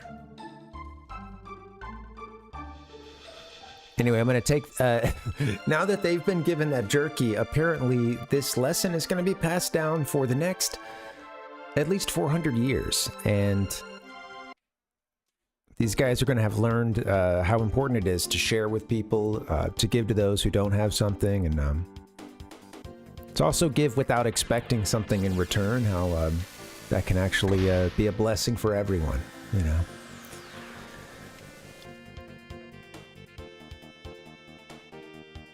You know, there's those studies about how long, like, you know, generational wealth lasts. You know, your granddad was super loaded. You know, your great-granddad was super loaded, right? I don't know. He bought like some, I don't know, he speculated back in San Francisco really well. He just timed the market perfectly. And then that money is passed down and down generation to generation, right? Via houses, money, stocks, etc., whatever, however it's being passed down. And how long does it take for that money to go away, basically? So maybe we're seeing the reverse of that. A kind act, you know, gets you 400 years of good karma.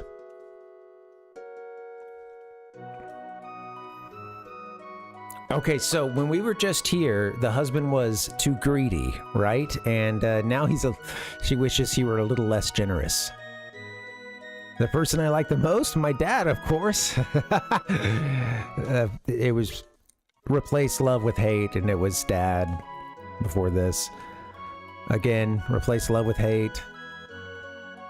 You're interested in the moonstone? Well, someone simply left it here. Wow.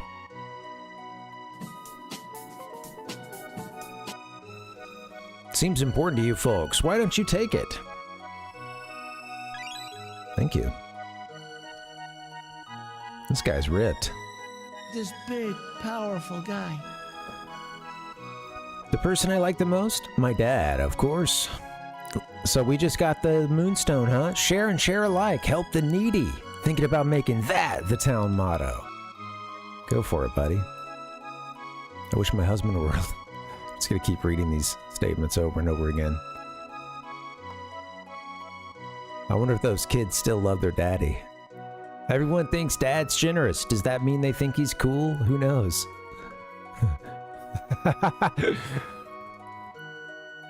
Tell me, kid.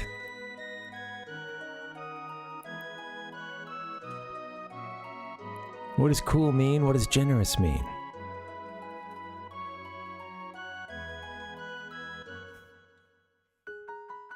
Yeah. All right. So we just got in our inventory the actual sunstone back. Is that right? What just occurred? I managed to not pay all that much attention to the text there, but Mayor gave us something. That's for sure, or did something for us.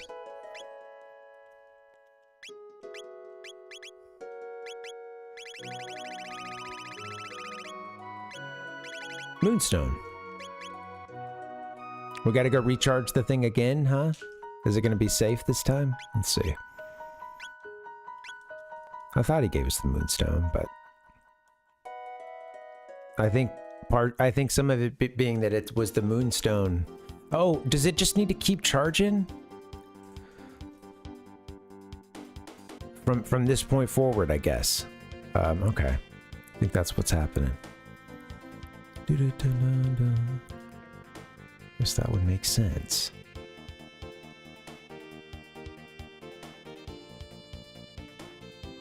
Is it up in the top right, I think?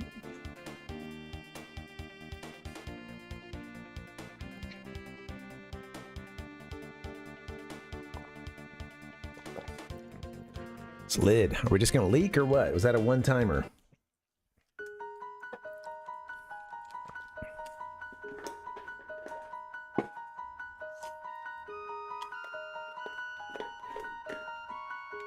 Good stuff. Been forgetting to drink this. Alright, I think if we just drop this thing off, I think we're good to continue the Sunstone's suntan here. Leave the Moonstone. Technically still a Moonstone. Only partially charged.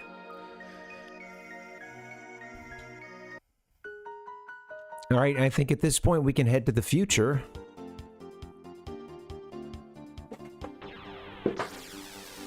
Uh-oh. Mario and Wario. Dun, dun, dun, dun, dun, dun, dun. Oh, let's do a save real quick so I don't screw this up.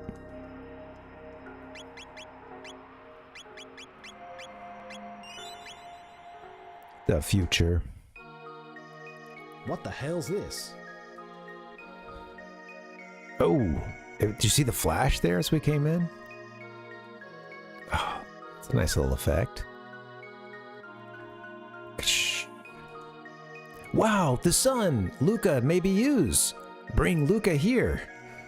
Oh, right, this is Luca's. How rude of me. This is her side quest, I guess. Kind of easy to forget, considering she already saved her, you know, it's someone in her family from a catastrophic event. Keep foolish me. I keep thinking that was her side quest. That's all you get, Luca. You'll take your family not getting maimed. All right, let's see.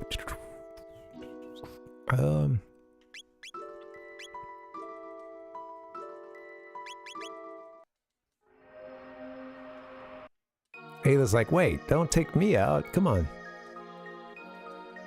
Amazing. With this much energy, I can make a powerful weapon. Let's go back to my house now.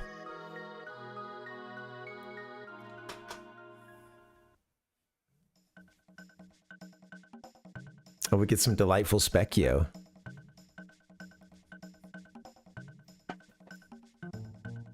You a little excitement?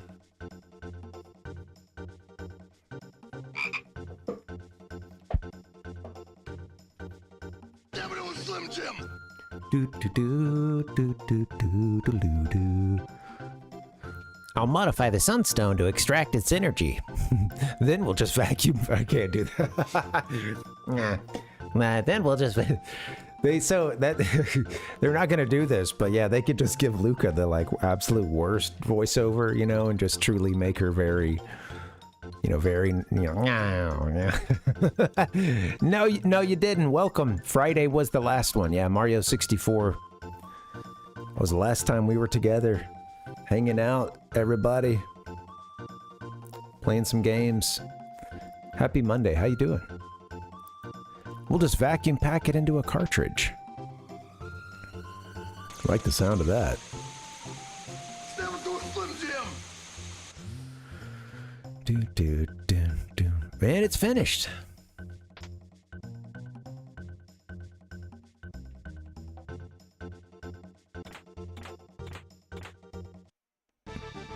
You got one wonder shot.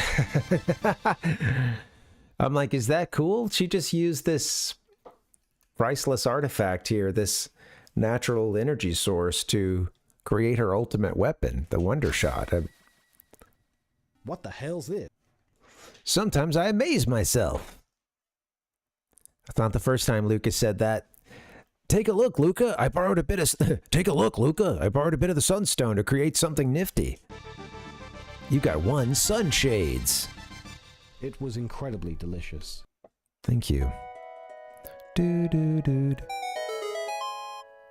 So she got the sunshades. Does that keep her from having dark or something? Or I don't understand.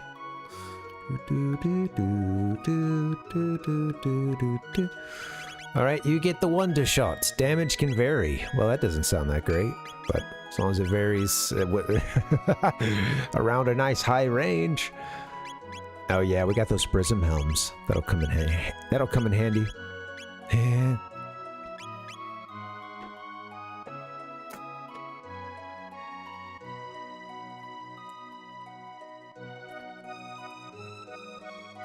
Having my own case of the Mondays today. You dumb son of a bitch! Getting praise from Yokoi was... Trying to get out of those to some new ones. New old ones. I execute judgment on you, COVID-19! Okay, I think Luca's side quest is now officially done. She's got that cool weapon. You saw her little anime. That was pretty cool. That little, I didn't call it out in the moment. I feel like I'm hung up on my own shit. I gotta focus on the retro gaming, man. Jeez. Alright. It's all good. You suck. Okay, I think Lucas is done. However, we need to work on frogs. Frog still can't face down the ghosts of his past, and I don't know what it is that's gonna, clear the way for that. Must be some NPC or someone we gotta talk to. I don't know. Where are we with his? Let's see. I mean, I know where where Glenn is or whatever, but, oh, cool. I had to talk to him again. The Taban suit. Or Taban. It's my finest work, the ultimate in defense for my daughter. Thanks, bud. Thanks, Dad. Oh, I forgot. He keeps decking us out, right? I'm just hitting the button. I was just rapid firing there. Hey, Luca, I'd like to see more of her. I've been making items she'd like. Thank you, buddy. Well, here she is right now. If you'd like to say hi or, I love you. Something you never said when she was growing up.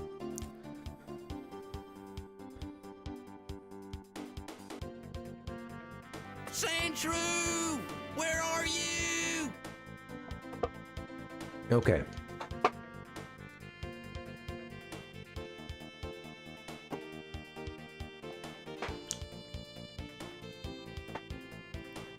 What does Frog need to do? When he goes, he says he doesn't have something that can defeat this ghost. When I go to 600 AD, I can find, his buddy Glenn, or maybe it's 1000 AD, yeah. And we've, you try to fight him and he says like, or whatever. You can't kill him, at least we can't right now. So I'm trying to remember what it is that gets us through this part. There was something involving the hero Toma, the great adventurer. Although I think we might have finished that because we went to his, that place where he hid out. That was that was one of the last things we were doing, right? It was like a Tyranno lair.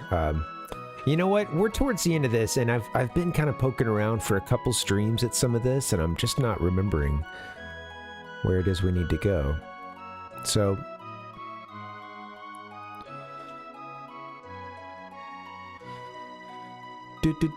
Just, okay, yeah, we're done with Luca. Just was double checking that. Just give me 1 second, I'll show you guys what I'm seeing.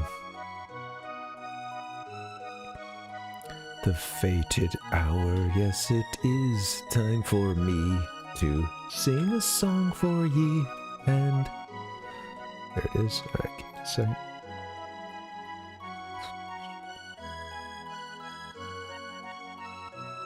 Do.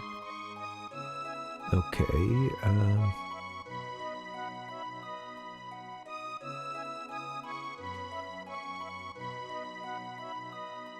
sorry guys, sorry, almost there. Yes, okay. It just looks so different over here. Okay. That's funny. Alright, let me show you guys what I'm looking at here. Whoop. Sweet. So I'm looking at I've used this resource a time or two lately. I think that this is the main one I've been using for Chrono Trigger stuff this time around. But yeah, game FAQs always great too. I'd love it if you guys have a go-to guide on there. I do love some game FAQs. Take it classic. Well, yeah, this one's been helping me so far with a couple times I needed to turn to it, especially to like find, you know, help see what's coming up next for a thumbnail or something. I think most of these are done. Let's just tick them off here. Lucas side quest, yes. So just finished that. Frog side quest, we're working on. Magus, fugitive in the Middle Ages, Ozzy, yep. Maintains an evil hideout, done. Make this so you guys can see a little better. They're looking okay? Something like that. It ain't perfect. Black Omen. I don't want to do the Black Omen yet. Fiona's is finished. Fiona's is good. Robo, I believe, is done. Let me just check that real quick. Yeah, Mother Brain. Yep. Terra Arm. Crisis Arm acquired. Moral. We do have the Rainbow Shell. That stuff's done. Big old spoilers here. Yep, we got our Prism stuff.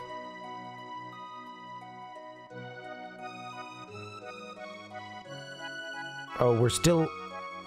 Oh, you know what? I think maybe now we would be able to get the Rainbow Sword from him. Sorry, that's one thing I... Okay, there were some things they were recommending you do in order, but I just kind of free, you know... Freestyling. Free triggering. Let's check that out real quick. I think if I go to Melchior, once again, I think he's gonna, give me a rainbow shell this time. So that's what, modern day? Yeah, he's in 1000 AD. The present. All right, now we're cooking. Let's go talk to Melchior and at least get a, come on. What are you? We're there already. Okay. Do. Do the Macarena.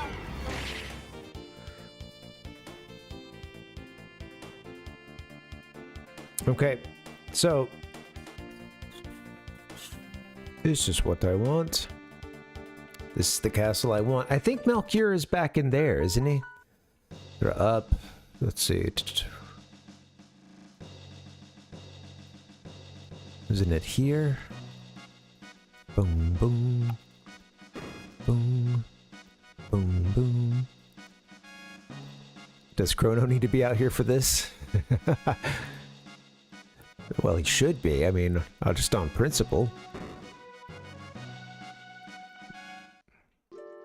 Hopefully at this point, although there may still be one side quest or something we're missing. Ah, a sunstone. I'll create an alloy out of it. Hey, there's something fishy here. Finished. Off you go now. Thanks, Melchior. We got the prism specs. Heh. Don't think that's the last of my bag of tricks. I got it. Finished. Off you go now. One rainbow. There it is. I finally feel like I'm doing something worthwhile. So Chrono got the rainbow, his best weapon. 70% crit rate. Crittle. 70% crittle. Prism is just badass. These prism helms. Anyway, I don't know if he's even going to be up next, so we're using him. Although, probably so. We don't have that many more side quests left. Something left for Frog, and on that one, you know, I really don't know where to go. I might have to take another peek.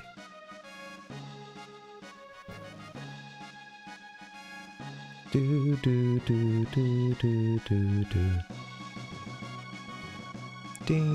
dee, dee. Let's see, what do we want to see? Frog. Giving Cyrus rest.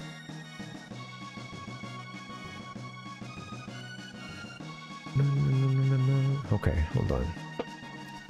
So, alright, for starters, okay, let me just check through this real quick, because, you know, with these, sometimes there is some stuff that you can miss. I just want to make sure I've... You know, like, what point have I gotten to? All right, this one involves visiting a continent you haven't been able to reach yet without the epoch. Or I think you mean the Jerky? You'll also finish off the last of the sealed chests. If you haven't already got the chests, you can go outside of the northern ruins. You should do so right away. Okay, you can get outside. Anyway, I can't read this right now. It's too small for me. It's too small for me. It's way too small for you guys.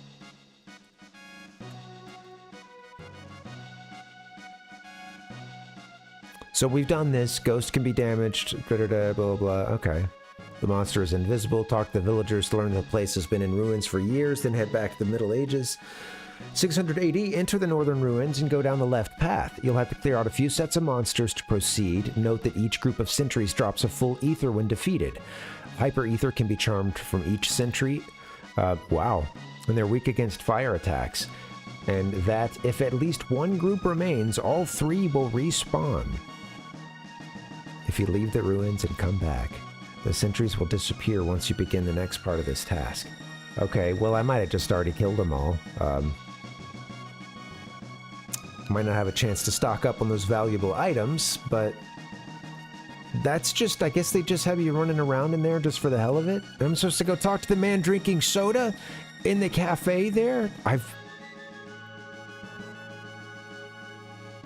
think I even walked in there and was like, man, I've walked in a couple times and been like, oh, we've been here. Everyone's just hanging out in this, quote, cafe. All right.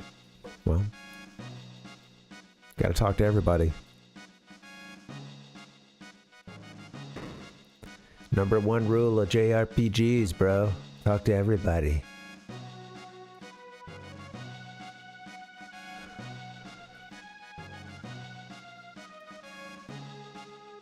And talk to them all.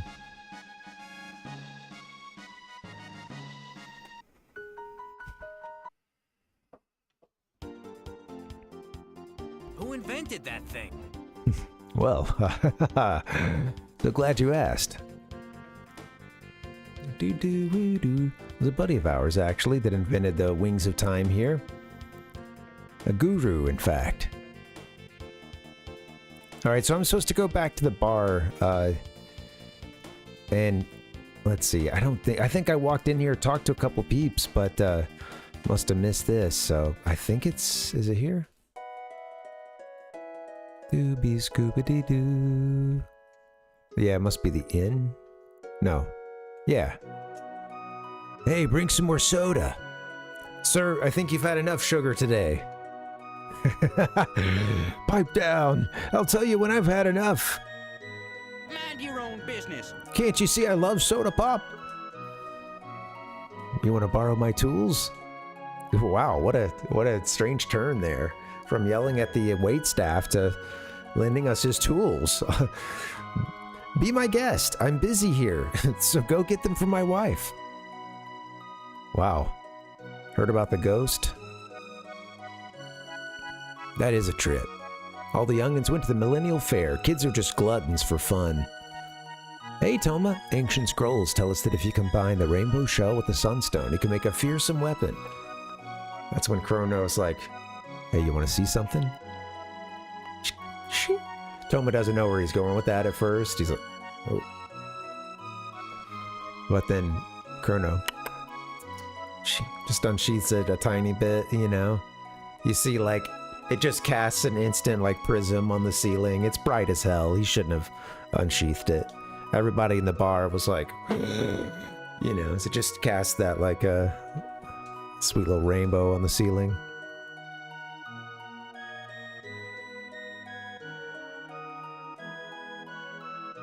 He learned a lesson that day, Chrono did.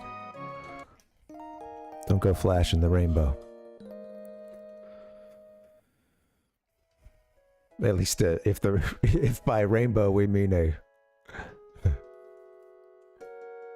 large curved anime blade. Here we go.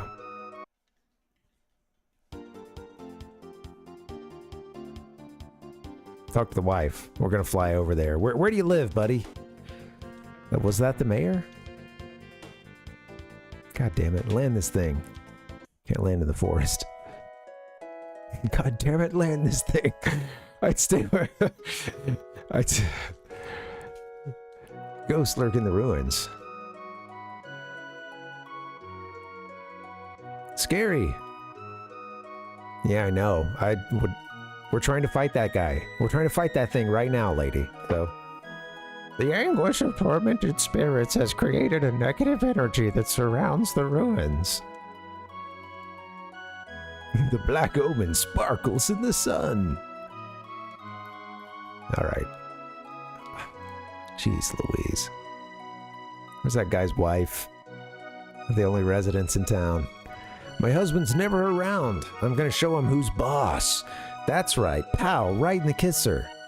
Dude, I should have known that. I should have remembered that this was, you know,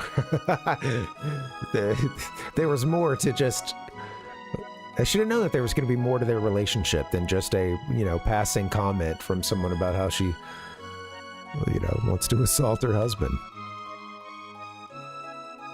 What? His tools? Oh, hold on. They're right here. Keep them on top of the fridge. Thank you. I read the news today. One tools. Careful with them. When I grow up, I'm gonna be a carpenter, just like Daddy. You know, it's funny. There's a lot of like, I've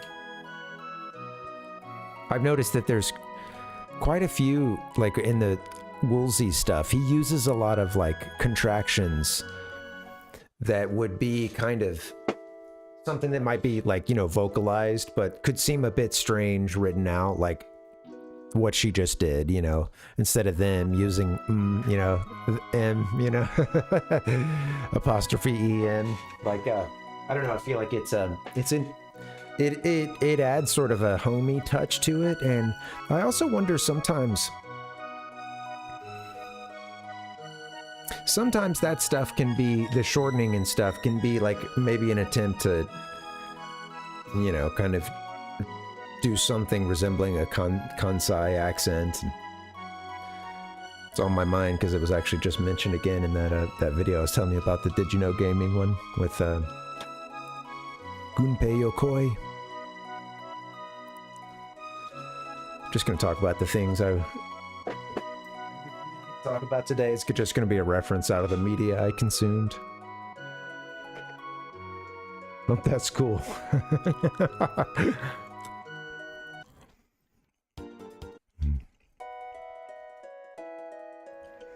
All right. So we got the tools. Got all the tools we need. It's tool time, baby. What are we doing with tools, though? I don't remember why.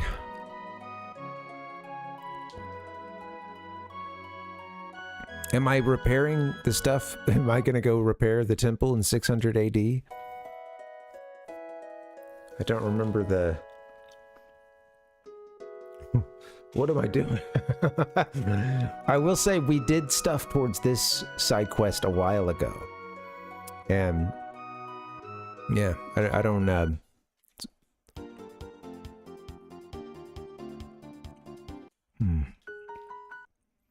Are we gonna do the maintenance ourselves?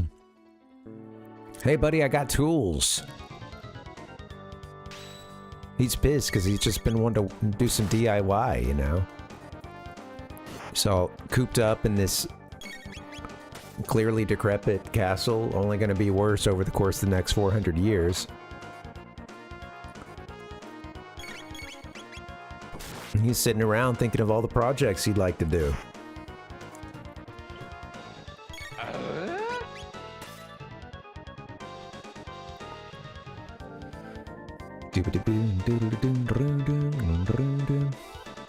Oh, cool. Attack of the Saiyans. Interesting. What system is that for, Kevin? I gotta look that up. And drop my controller. Look that up and drop my controller down.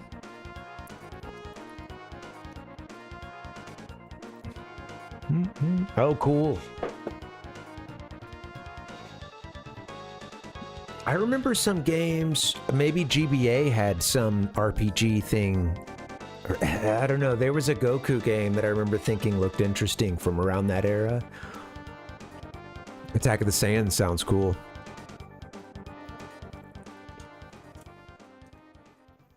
Kind of crazy how many DBZ games there were. And of course, a lot of them didn't come here. But yeah.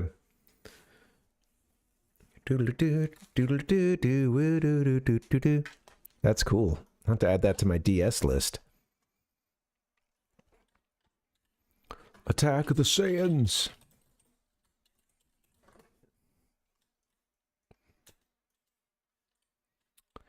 Yeah, you know, I don't know, like, it seems vaguely familiar, but I don't think I saw anything about this game. That's cool.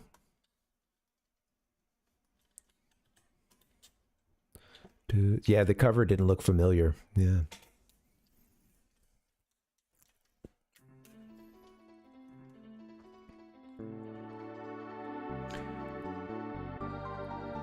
It's also cool if they can make a, you know, it's cool when the tie-ins like that big, I think, actually are good.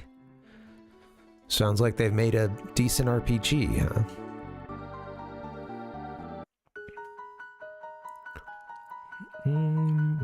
Right, very cool. Yeah, there was something else, there was something on maybe Game Boy Advance or something that, I know that there's been several like timeline games, but yeah, there was something that tried to do a big chunk of the timeline, and I remember thinking that was really impressive. Whatever game it was. I guess it's been done a few times, but yeah. Alright, well, I gotta, speaking of Saiyans, I gotta, I'm calling Uncle. I don't know what to do next, like, I've tried to do a lot of these side quests, just like talking to everybody, and I think it's also a little easier to do when, you know, you're not flying around yapping your mouth like I like to do. But I think we need...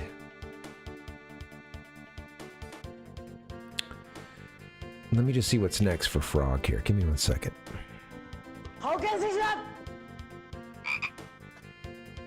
Froggy, where are you?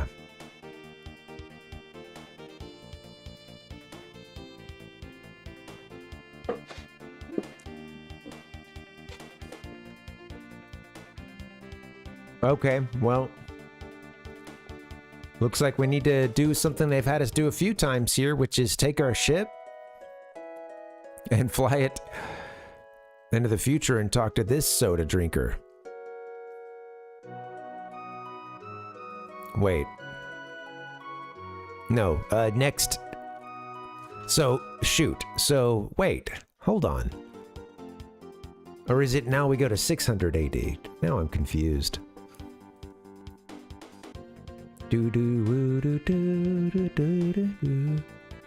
Yeah. That's right. Based on Goku. Yeah. Oh yeah, I started to reread that one. I saw it earlier. Sorry. That's cool, man. 18 hours. That's that's a good chunk of change. A good chunk of time, man. Very good. Respect. Interesting.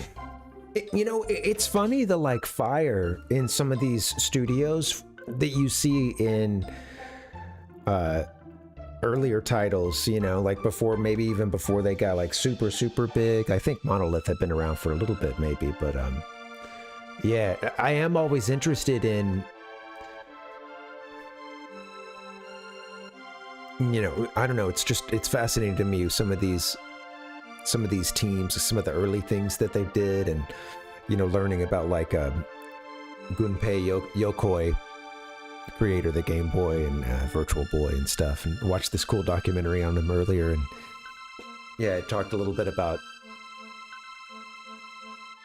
like his journey with sort of bailing out Game Freak. They're trying to do Pokemon, but it's like they're a small company, they're running out of funds, and they wanted to give them something to work on and make a little coin. And one of those projects was Yoshi for the NES, a puzzle game, and I remember as a kid really liking it, thinking it was kind of fun. And it's like you have a character that spins these plates, and you're trying to get an egg and then a bunch of things in it, and then a top egg, or like a bottom part of the egg and a top egg. And then that, crunches down, you get all the points for all the things you had, in between the top and bottom egg, if that makes sense. A fun egg-based puzzle game. But yeah, it's interesting, some of that stuff, like just thinking of these studios and how sometimes they turned on, not always. I mean, some, debut games to make for a studio, that's hard to make. Sometimes they're duds. But it is interesting because sometimes you see some pretty cool ideas, and people can be a young development. Back then, it could be a young development team without a whole lot of funds. Just get a simple title or two under your belt, so everyone's learning, and building those relationships with other companies and with your publisher or whatever, and then sort of sets the stage. That tends to set the stage for like a bigger title, Yeah. That'd be cool, Kevin. I think that one that I'm talking about covered some Frieza. The one from whatever. It was something, Goku was in the title, but there was a Game Boy Advance thing. I've never played it, I just heard it was fun. But yeah, I think it covers the Frieza saga. Yeah.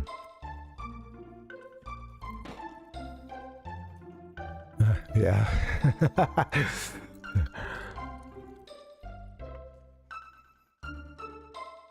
Best to just sit on it, Oh wait, I need to talk to the it's here, I think. Go to the cafe. You've got some tools there. Will you lend them to a buddy? Yes. Thanks a lot. Now I can get to work. That's right. So he's been wanting to go fix up the northern ruins. And it's because he didn't do it that they're screwed up in the year, because he couldn't, because he didn't have any tools, that they're screwed up in the year 1000, or that the ruins are in even worse shape. Is that what's going on? This guy's now going to repair those ruins?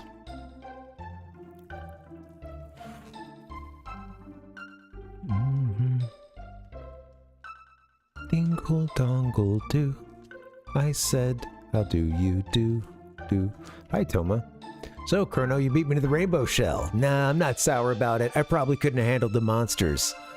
But I will find the sunstone first. Nice. Nah, buddy, we got that too. That's funny, Kevin. Dad's hooked. Yeah. Hey man, when you find a good one, it feels good. When you find a new game you haven't played yet, you kind of see its light shining through. Sometimes that's just the backlight of the handheld console, but... I don't know, can you say handheld console?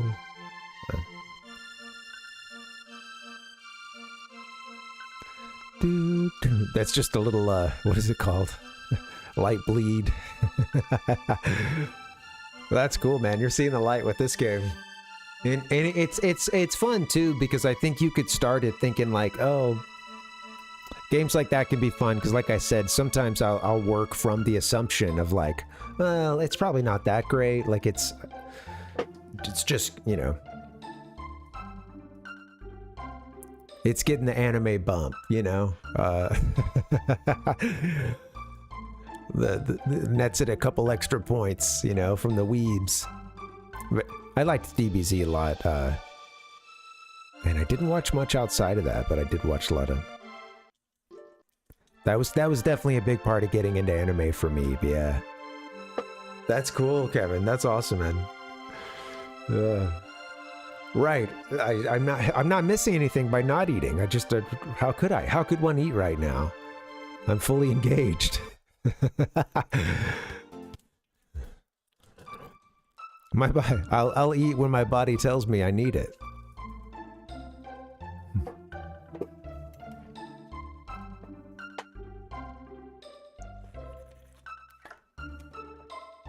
What's up, Pikachu? Bum bum bum bum bum bum bum. Do do do do do. Wow. Okay, so he left the cafe in a big hurry. Turns out he lives in the same place that his ancestor will too. Thanks for lending me those tools. Now I can finally get to work. I guess I'll start with the ruins, or as his descendant. Yeah, it's getting confusing. Come on, you lazy blokes.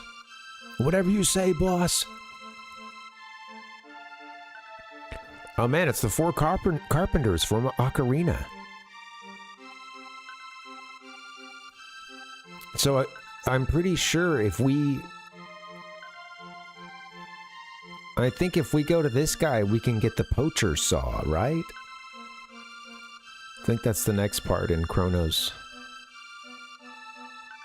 whole trading minigame. So I think now these guys are at the ruins, but I think they're like... Yeah, okay. Can't repair the spots where the monsters hide. Call us after to get rid of them, we'll do the rest. So I hadn't cleared everything out yet, I guess, or maybe... I don't know. Maybe at this point you have to.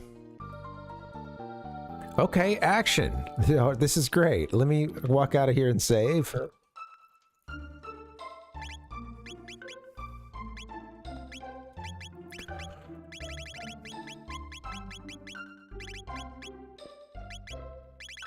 Oh, right. It's shelter, not a...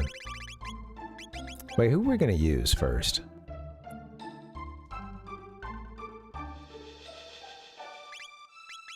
I could just walk to the inn, as long as this is taken.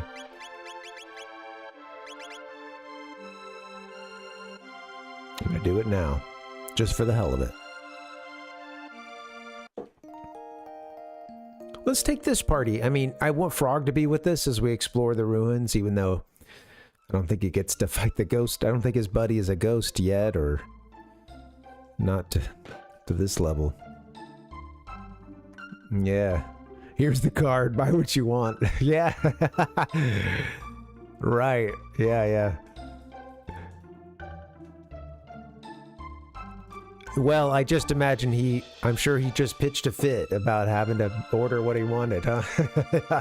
These kids are like, all right, let's go. Dad, you're the best. I wish you'd play that game more often, Dad. I just...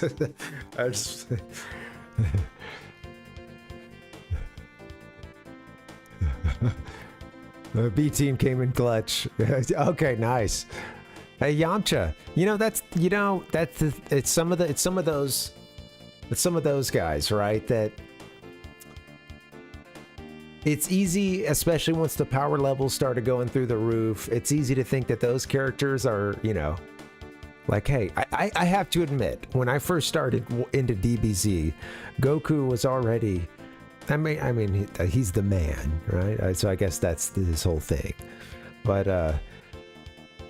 it was like, it was almost to the point, like, I didn't see him grow up alongside and have these people mentor him along the way. So I'm just seeing an adult Goku who's just way more powerful than any of those other Z-Fighter losers. You know, and even some of the big names like Krillin and stuff, I just, as I'm watching it, I'm like, what are we doing here? Krillin's not gonna, he's not gonna beat.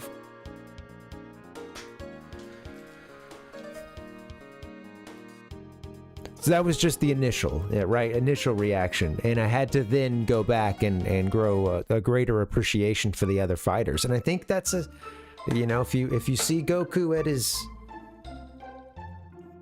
peak form, you know, then maybe you don't appreciate how he got there and how those B team members were all part of the development and at one point like some of his biggest challenges.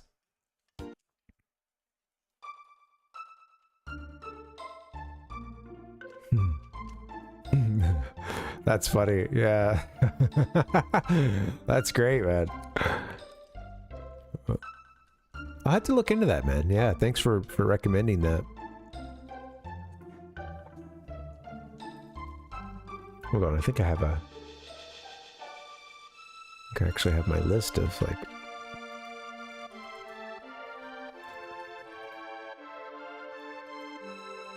I started making a list of some games to get. I think I had one for DS. No, just GameCube, I guess. Yeah.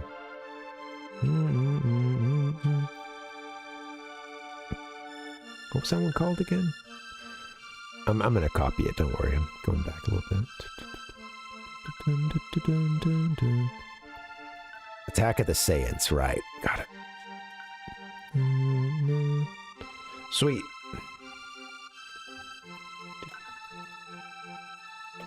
I've actually been wanting to put a couple of DS games on this this little handheld I've got, but I don't think I'd be playing it anytime soon, because I've got a few games rolling right now. I got my thumb in too many pies. You guys know how it goes. I need to finish Dragon Quest 3. I'm gonna put that on stream at some point, because mostly just since this is my dedicated time to game lately, I haven't been able to do a whole bunch outside of this. All right, so we already gave her jerky. She's set. At this point, what's next? Oh, I was gonna go clear the monsters out, and I just started flying around, huh? Whoops. Silly me. Shit, where is that place? Here it is. All right, let's go clear out some monsters. Who do I want in the party? Got some heavy hitters here. Planned on sleeping, yeah. Oh, total. I love it, man, yeah.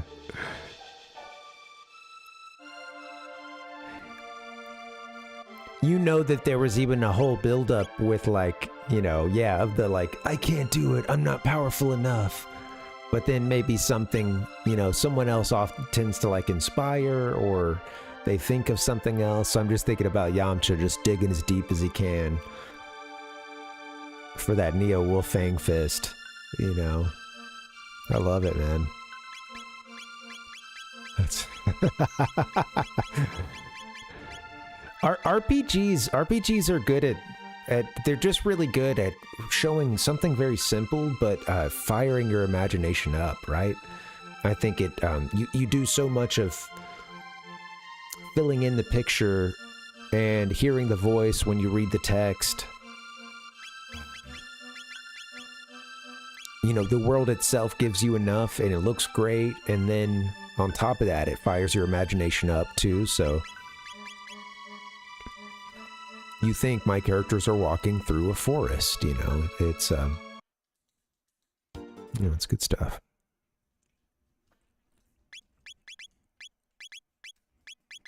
They really let you get into a role, don't they? Great for getting into a role.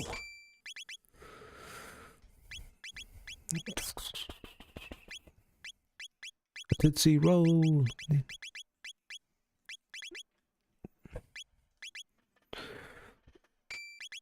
All right, I'm gonna go. I don't think we need anything too crazy at this point, but we're gonna go up in here and see if we can clean out some ghosts.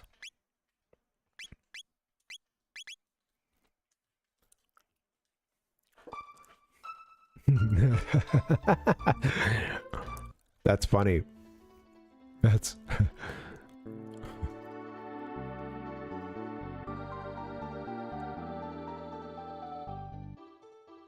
Alright, we're gonna clear this place out. See what we can do. I've already been in here once before, so I don't know. There must still be some sections. Oh, maybe they... That's right. I think they're gonna clean some area, like, they're gonna repair and give us access to other areas. That's how it works. Okay.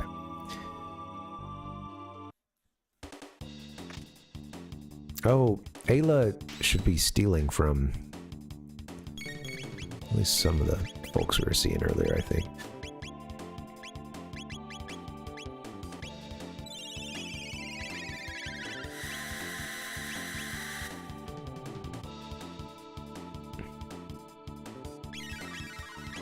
I think we'll be able to take these guys out without too much. Well, I would have thought that did it, but oh well. I love it when games too just you know, I don't know if you guys ever get this way, because I have felt sometimes, you know, a little gamer self-consciousness over sometimes when a game would give you a big roster, you know, you fall into that trap of using the same characters, and maybe you do other playthroughs and you find yourself kind of doing the same thing, you know. And I was just sort of thinking about that, and how at times I've dealt with that. But yeah, dipping into the B team, it can help. It can make it feel like a new game. And sometimes that's what you need too. Yeah, of course, the games are made to at points to sometimes highlight, you know, specific characters' abilities, or maybe just it's going to be a lot easier with this team or something. This team that may otherwise not be that great, or I'm taking forever. Hit him with some big...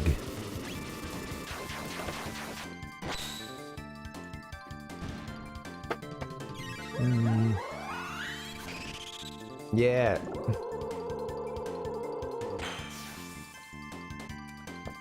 Yeah, puzzles can be hit or miss. I think, you know, it's funny how it's a way to, like, in an RPG sometimes, it's a way to sort of draw things out a little bit longer, and especially if there's random battles, or you're having to do repeat battles or something, you know, and you're like going to find switches and stuff. But I guess, yeah, I think I can appreciate them sometimes, but yeah, they can be hit or miss, huh? You know, let me see something real quick. Is it these guys that Ayla can steal from? And get something really cool? Let's see.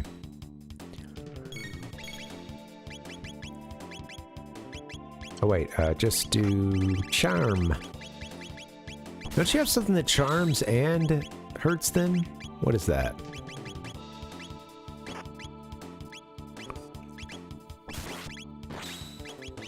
I'm sorry, guys. Let's see. Hit him with the charm.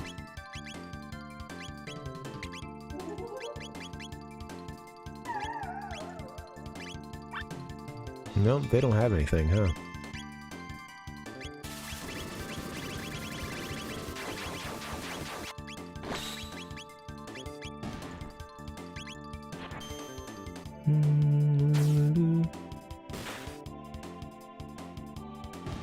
Now you throw this on me, yeah.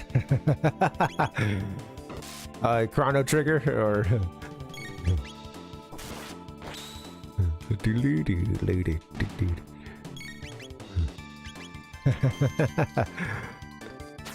good luck with the grind, man.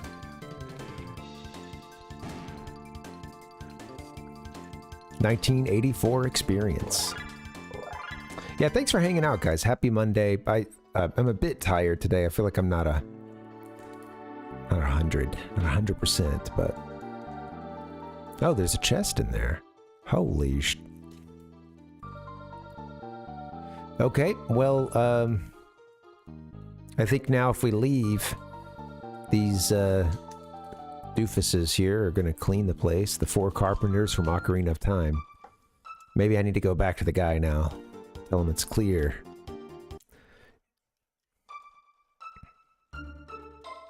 You want the northern ruins repaired? Okay, yep. Okay, so they're just repairing it piece by piece. I'd kind of forgotten how all this works. Well, that's cool. Well, I'll get this done, and then we don't have too much left in the way of side quests.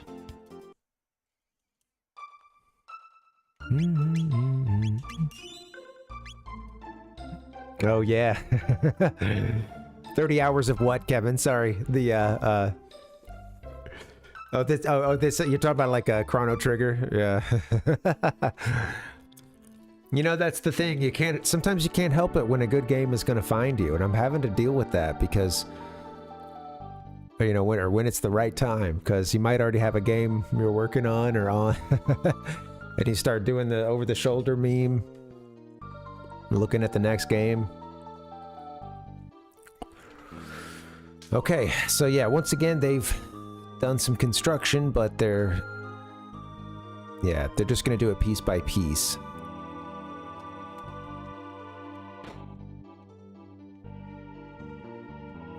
I think they must have fixed something on the left side. Yeah.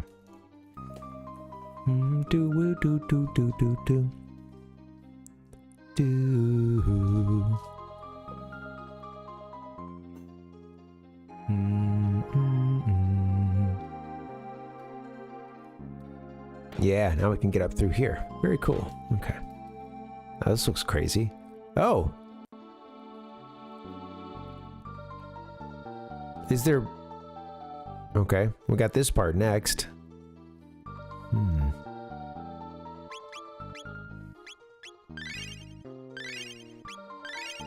thought this... You know, I think there's still more of the dungeon to repair, so I'm kind of surprised. I thought... Cyrus, the fool who challenged Magus, rests here. Damn it, it was Slim Jim. Dang. Cyrus... You dumb son of a bitch! That's sad. The fool who challenged Magus rests here. Frog's not gonna want to see that.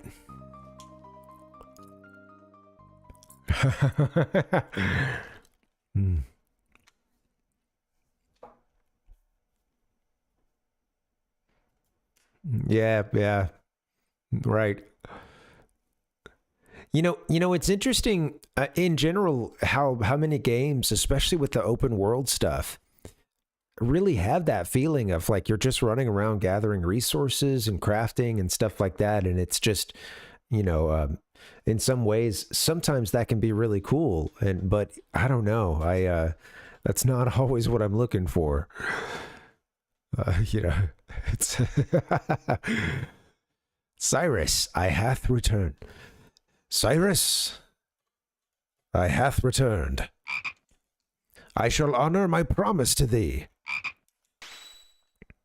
Shing! Hell yeah.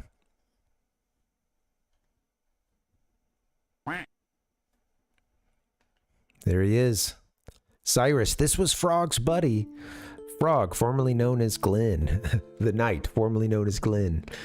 Yeah, he was maybe like a squire or something to Cyrus here, and during the war with Magus, Cyrus went and got himself whacked. Sadly. But he was basically Frog's, you know, big brother growing up. Kind of, you know, friend, big brother figure.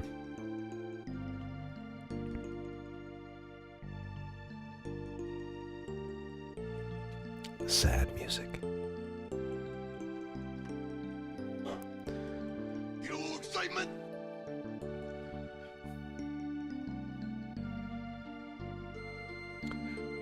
Yeah, I don't know. A new one just came out somewhat recently, Kevin. I haven't played much of that series, actually any at all. But I've seen someone play like a little bit of the first one. Yeah, they look fun.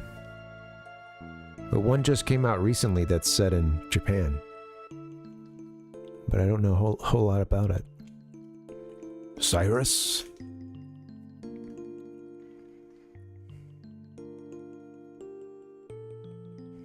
Glenn, thank you for making the journey here. That doesn't sound good. All right, thank you, Macho. Appreciate it, buddy. Thank you. Dear Cyrus, thou must think ill of me.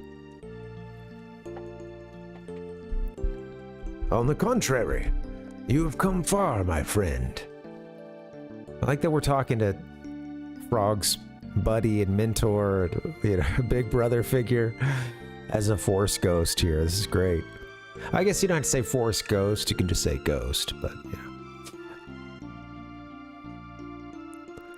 On the contrary, you have come far, my friend. When Magus defeated me, I thought of all those whom I had left behind. King Guardia, Queen Lean, and of course, you. Cyrus. Your skill and dedication is superior. Finally, your skill and dedication is superior. I can rest now knowing that everyone is in good hands. Goodbye, my friend. Cyrus, wait,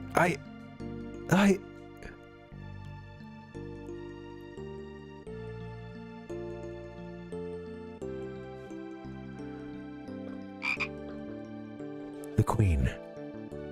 Look after Queen Lean. Alas, and farewell, Glenn. Goodbye. Cyrus.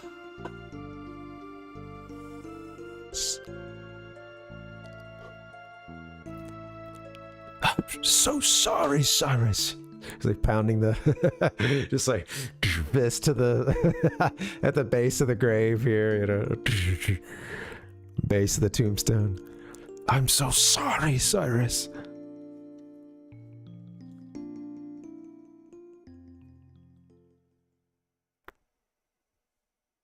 I think we might get the cool theme music. A little turn. The Masamune.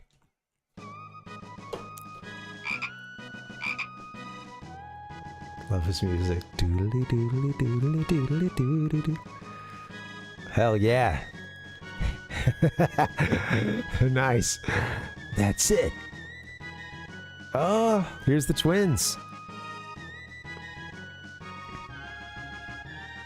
Give me a hell yeah!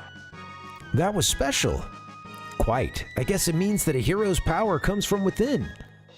Mucho metaphysical, man. This is the way.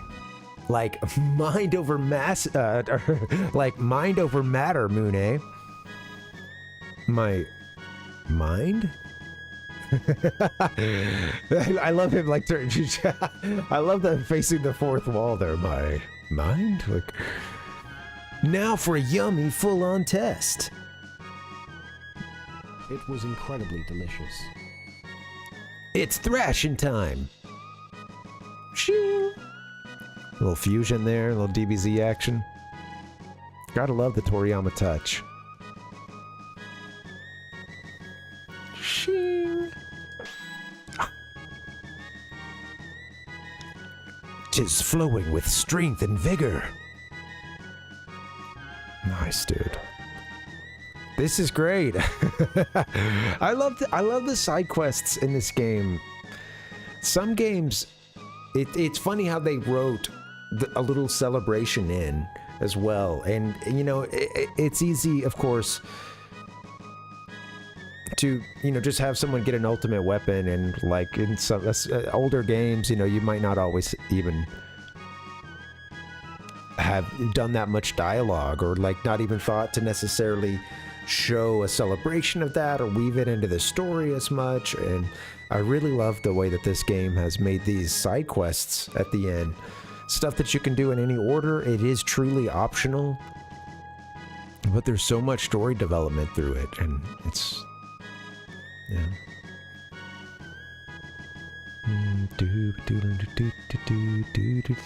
Tis flowing with strength and vigor. Ah, tis the true identity of the Masamune. The Masa. The Mune. Cyrus, I promise to fulfill your wishes. Shing. Tis a sad farewell. Tis a sad farewell. Turns around. Onward all. Give me a hell yeah! Thanks, Frog. Anyway, that's fun. It's been 12 years since I played this game. I'm excited. Cyrus sleeps here, avenged by his friend Glenn. Finally, we got a fixed tombstone. A more appropriate one. Well, you know what's crazy, Kevin, about like games and games discourse at this point is it's part of why I don't tune in as much to, like, you know, hype and stuff coming in. It sounds like you don't either, you know, but it's like there is so much the stuff that gets picked up the most and gets, you know, put all over social media and all over YouTube and everything tends to veer towards the negativity. And this is not to say that, you know, negativity of games or criticism of games is, which could be, you know, positive or negative, is a bad thing. It just sucks because at this point we have, like, that's the most sensational, that's what makes money. And you also have, so you simultaneously having a bunch of people looking to make money off of, like, sort of just dwelling in negativity about, you know, things that they're not even gonna play, or franchises they don't like anymore, or something like that. And the other side of that is then I had a two-parter there. Sorry. I'm sorry, man. Long weekend. Didn't get a whole lot of sleep, and I'm just like, oh, I'm struggling today. Well, yeah, it's frustrating because when I remember what it was. I don't know if anyone else feels the same way, but it is crazy the extent to which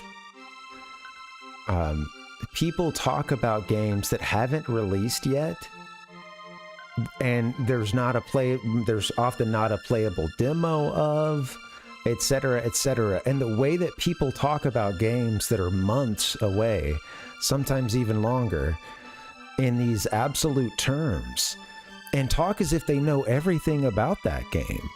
And it's so crazy that there's so much media dedicated to that. And when the game hasn't come out, and often way before anybody has got their hands on it, you know? People act like they know so much about it, dude. Like, they just know every fucking detail about the game, and they act as if they've played the whole thing. And it's, you truly don't understand sometimes until you're actually in and playing a game. And I think it just sucks that people will get on, and the algorithm will send you down a wormhole of just people sitting around talking about all these games that haven't come out, where they're looking at trailers. And again, like, you can piece a lot of stuff out of a trailer and out of hype and out of et cetera, et cetera. You can often tell a game. I will say there are signs that a game is bad when you're seeing, like, out of the stuff you're seeing in the hype, or et cetera, et cetera. But with that being said, there are way more extreme examples that just seem to be the most popular, where it's like you just go straight into the negative and kind of stay there, and again talk about these games as if you've platinumed them or something. How much time and energy are you going to dedicate to things you don't want to play, or a franchise you no longer like, or this or that? You know what I mean? So it's like, I just think all that shit can take a hike. Like, I just, you know, it's one thing to like talk about, to do game criticism and stuff, but I don't really care that much about the hype in the first place. I'm not going to sit around and talk with a bunch of people as if I know what every game is going to be, you know, months before it's released because I saw a trailer or something, you know, and watched a YouTuber break it down and stuff like that. You know, it just, you know, it's, I only have so much time and energy, and yeah, it's kind of strange. I think that to me has just made me want to tune all that, like all the new hype out.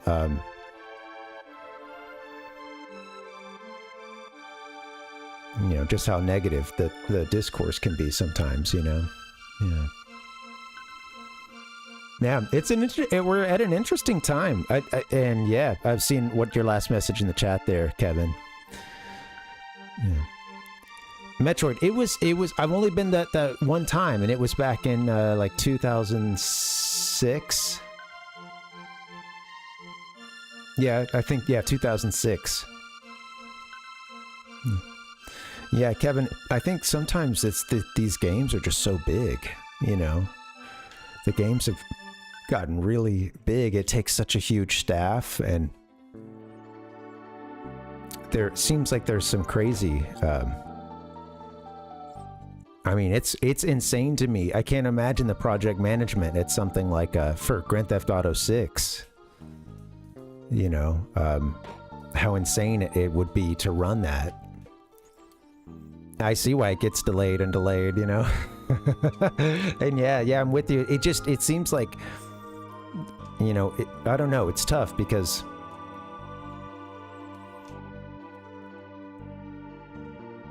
some, you know, I think I'm playing fewer and fewer AAA titles, and sometimes it is because there's kind of this feeling of a bit of bloat, or like again, a lot of companies leaned into open world stuff, which can be good, but can also just like any genre that gets rolling and gets popular, it gets old, you know? And I'm not one for really running around and crafting and harvesting a bunch of stuff and just like games that kind of keep you busy like that. I would rather a game keep me busy trying to dodge projectiles, or or hey, slow it down with an RPG, keep me busy, you know, moving through menus, even a grind or something. I would sometimes prefer grinding in an RPG to like running around collecting. I mean, shit, I get it. Like, as I say this, I'm like, well, that's a big part of what you do in RPGs too, you know. You need, it's I don't know, all this stuff that, yeah, to me it's like there's degrees to it. It's not my favorite thing, but a little bit of it I can do. Open world games though that revolve where crafting is a huge part of it, sometimes that I'm like, man, this is too much. I don't want to do all this.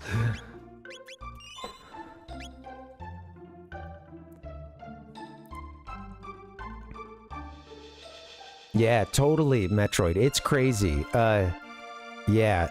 It's funny because my buddy went a few months ago to Japan, and it was in talking to him, everything I said had to be said with a grain of salt, just because it's a long time ago. 2006 was, and I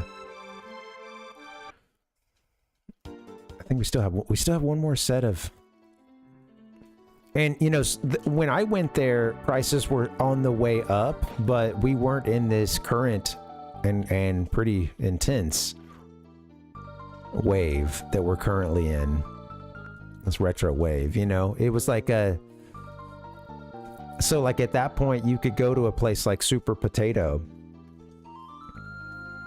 which, although it was well known, it wasn't TikTok well known, you know what I mean? And I think that's just kind of like the, that's sort of what as I started to do a bit of research and talk to him about it and started to look into a couple of places that I had been, and I realized like, oh, well, that was a little little tourist trap. Well, at that point, the best thing about that place was selection, and still is today. Like, they just have so much. And it's funny because at that point, it was already a little like, oh man, the deals here, you should have seen them a few years ago. I was hearing that when I visited in 2009. Or, rather, 6. And, you know, hey, this place is, man, this place is blown up too much. You can go there, man, they'll have everything, but, you know. Yeah, that's awesome, dude. So cheap.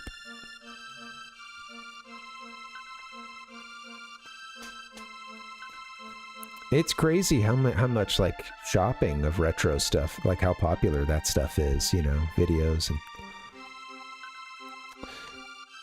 and different influencers and stuff. And hey, Francisco, welcome. Guys, I think we may have pretty much finished all the major side quests. Although I guess there's a little bit of a... I think I can get these guys to work a little bit more, right? Yeah. Okay, I'll finish these ruins here, and then... Yeah, exactly. It is even more... It's busier. Everything is, I've heard, and... Because of the dollar, the strength of the dollar against the yen, a lot of people are there traveling, and more and more people are yeah, influencers that like live there and stuff. And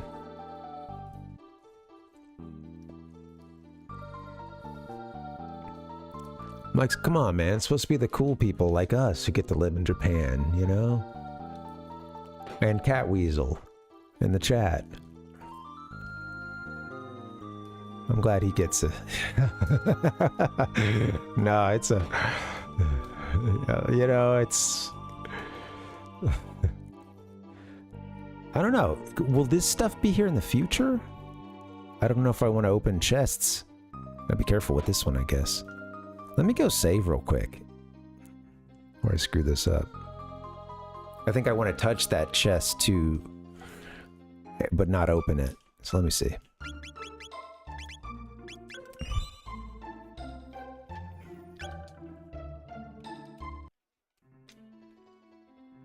Do do do do do do do.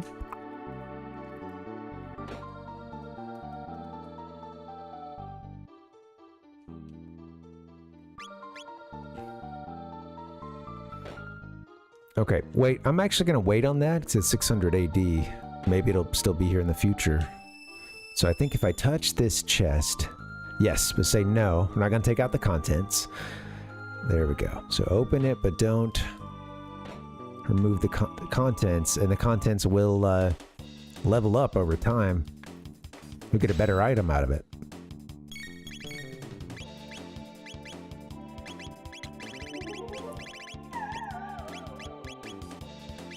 Oh, cool. We got the elixir.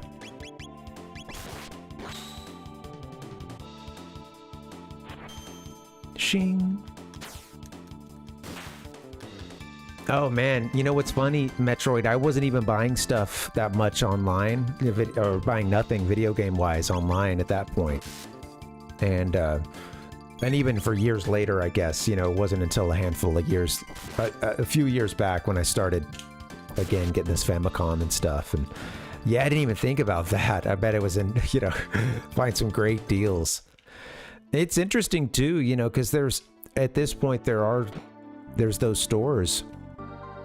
You know, you could just be some Japanese secondhand game store, and you know, you could just spend your whole time cleaning up old Famicom, Super Famicom 64s and shipping them all around the world, you know.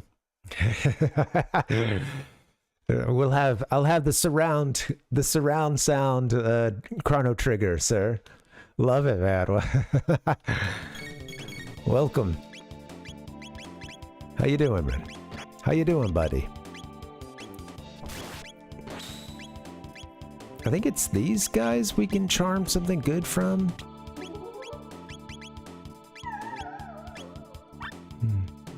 Welcome, Noom. Welcome.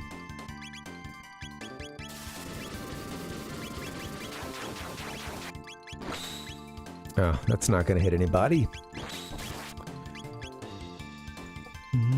Good to see you, Noom. Yeah, we're just working through a little chrono trigger right now. And then... yeah. I'm a little brain dead. I'm a little tired at this point. I did not sleep so well these last few nights, and I feel like it's starting to add up.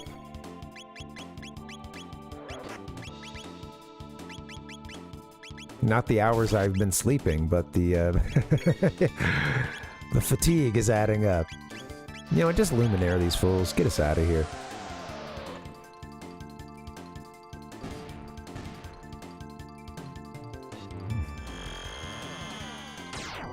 Yeah.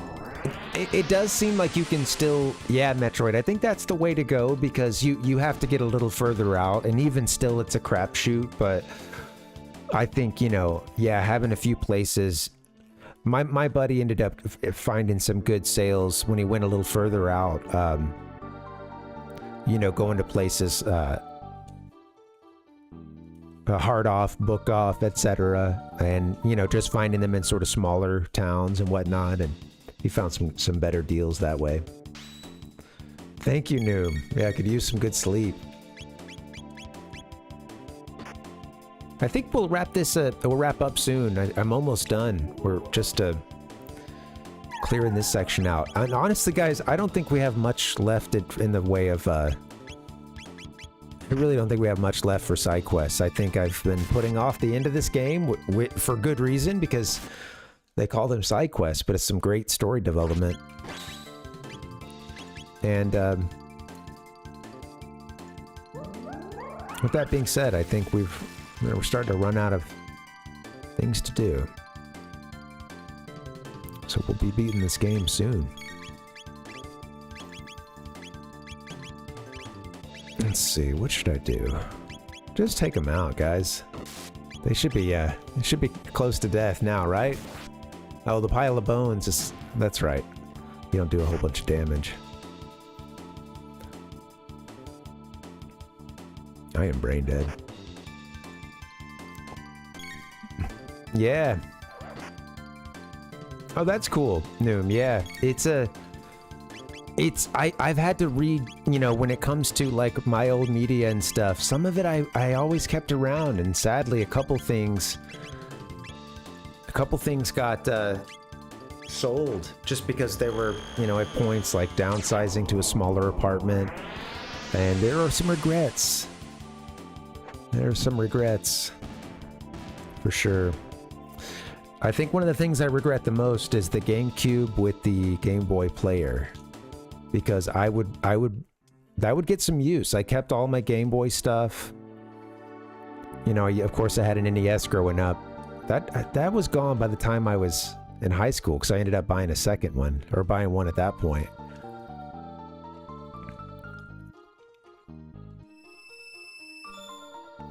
So it's kind of cool, because some of the stuff, like, I've come back with the Japanese version instead. That's, you know, what's happening with the Famicom. I bought that Super Famicom. We mentioned that. Hey, what's up, Ichigo? Welcome, buddy.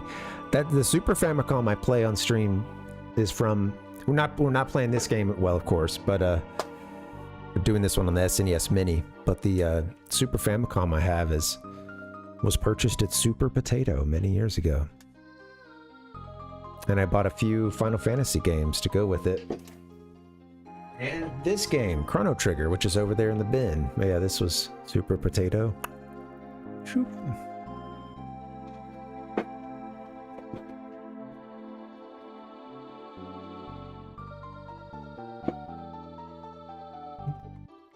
Zap bam boom. Zip zap zop.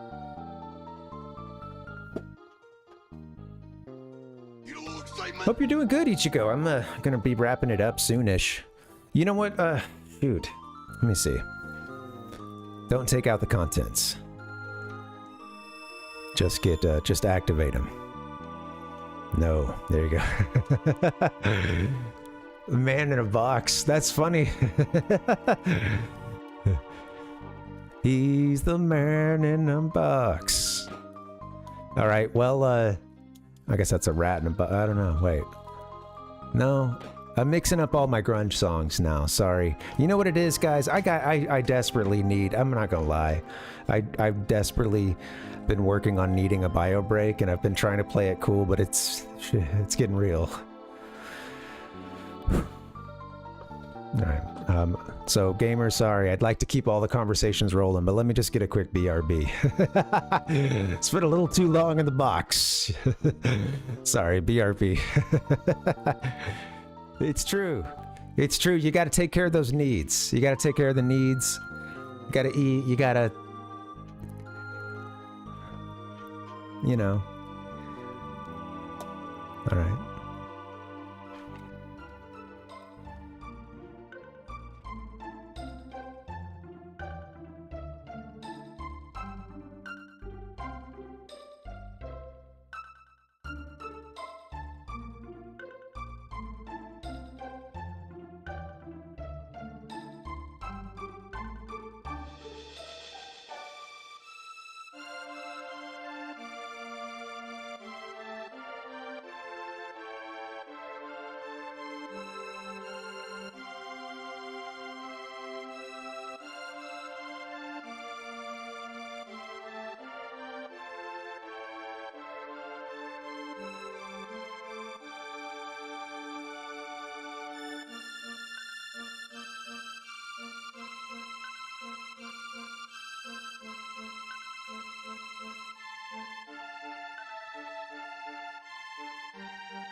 Ew. All right.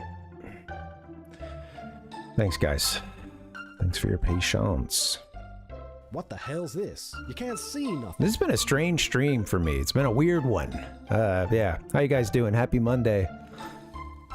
Yeah, don't suffer for the chat, huh? No, go ahead and get that bathroom break when you need it. You know what's funny is, like, for me, it'll go to the back of my mind, and I won't think about it until it's getting bad. Then I'm just ready to snap into a Slim Jim. Anyway. Guys, we're working on Sidequest, and some of the last ones, we're just joining us. The Jerky's gone. No more Slim Jim. Sorry. No more of that. Frog we're wrapping up his thing. Oh, I probably do, Gigantic. Thank you, you know. You're welcome, by the way, you know. Yeah, you're just looking out for my well-being. I appreciate that, you know. Usually I do. It's bathroom, it's snack, it's drink refills. It was incredibly delicious. This is fun, guys. Thanks for hanging. Read up in the chat here. Ichigo said, oh yeah, it was man in the box, yep. And probably not any better on this scene. Metroid said, my Sufami? Oh, Super Fami. Oh, okay. That's great. I don't think I use that abbreviation often enough. Chrono Trigger still has its price tag on it. Very cool. What does mine say? Well, no price tag. I used to have the receipt from the place I bought it, Super Potato. But now I just got the box and the game and stuff. It's pretty sweet. Everything's a little... Green screen's taking a little bit of this color out, sadly. Not doing Toriyama justice. Yeah. Do, do, do, do. Yeah. I've been trapped in the game, guys. I've become one with the trigger. Ah! I broke it too soon. You gotta stick through the whole fade.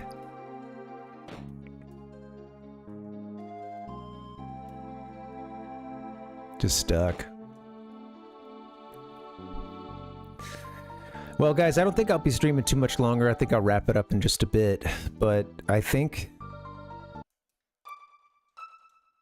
I want to go get these chests, and then what else is there really to do?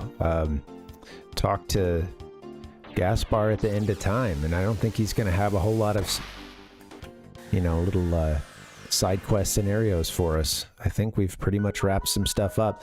We can get, like, those Poyozo dolls.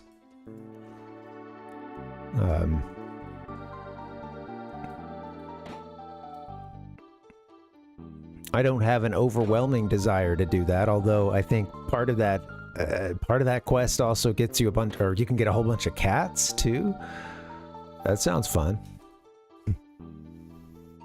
Alright, so we went to 1000 AD, and now these chests, since we went and activated them, or, you know, opened but didn't remove the contents, now when we come back and reopen, they'll have been charged up. We get a better item. Nova armor, level up. Got 1 moon armor. And if we go visit back in 600 AD, we can open it and get that original item. The pre-charge. There's a couple up here, right? Yeah. Yeah, I saw a couple movies this weekend. Kali Blade. Nice. The Kali Blade. Level up. We got a Shiva Edge. Heck yeah. Is that for Chrono? 4 times damage at crit. Wow.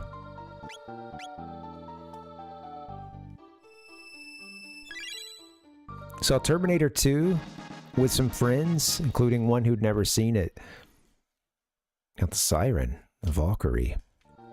The Valkyrie.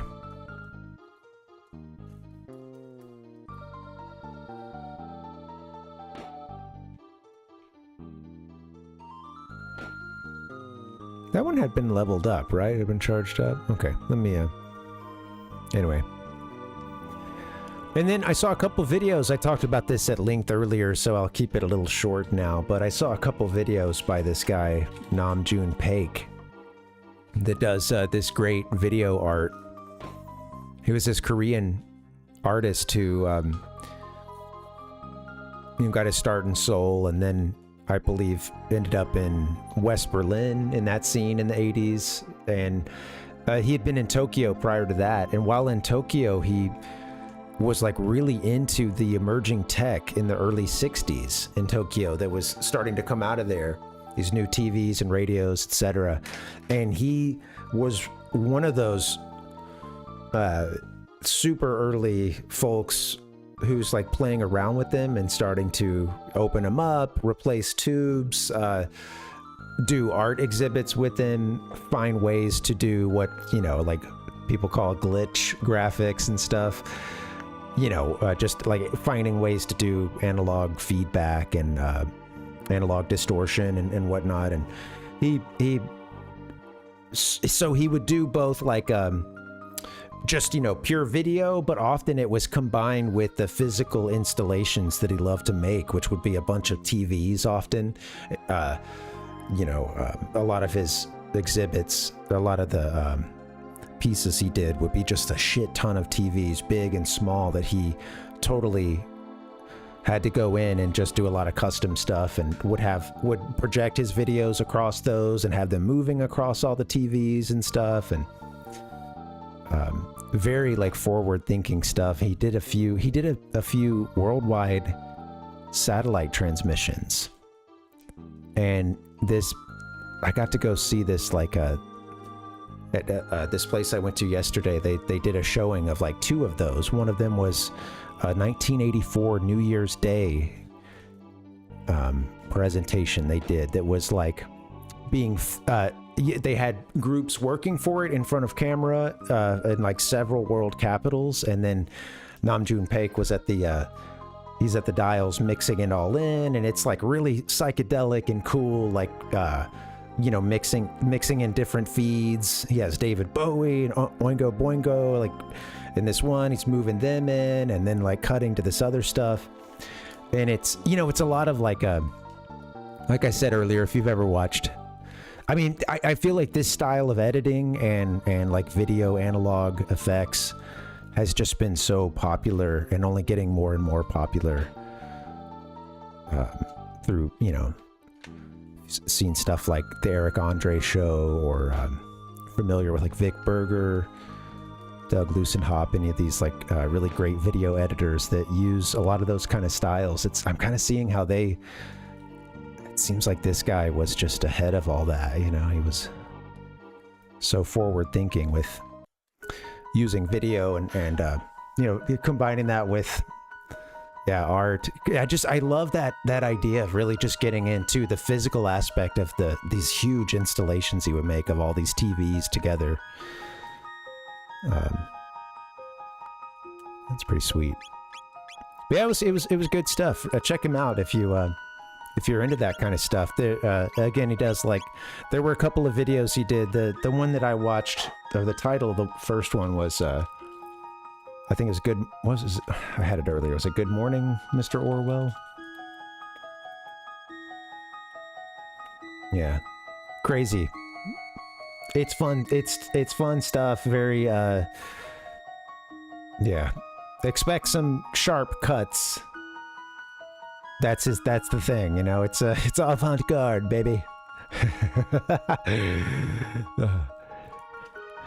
Expect to see Allen Ginsberg with his finger cymbals and harmonium as well, singing about meditation at one point, and then mixing in this guy dancing to himself, using feedback so that he can like dance with himself, you know.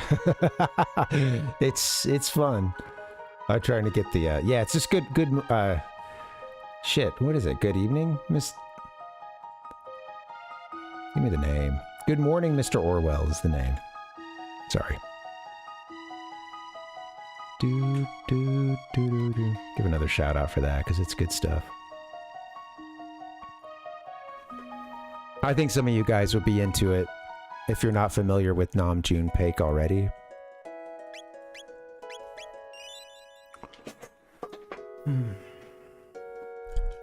He's doing Adult Swim stuff before. When Adult Swim was just a twinkle in our pop cultural eye.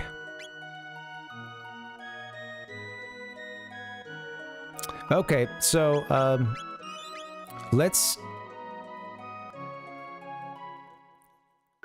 Wait, now that I'm here in the future, did I screw that up? Yeah, now I need to go back to 600 AD, that's right.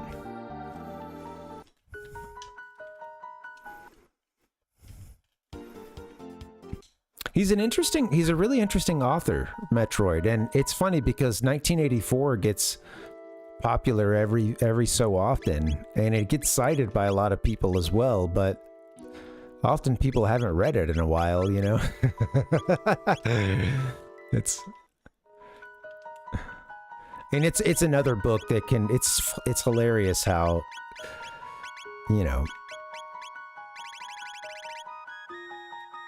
yeah, I mean, any piece of literature can be this, but I swear it's like a,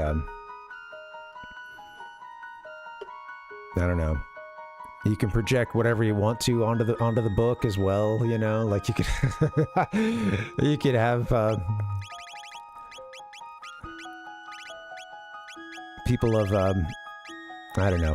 Again, it's easy for like it's just funny to have people of totally opposite like ideologies and both like are quoting 1984 at each other, and you know, it's a It's good like that.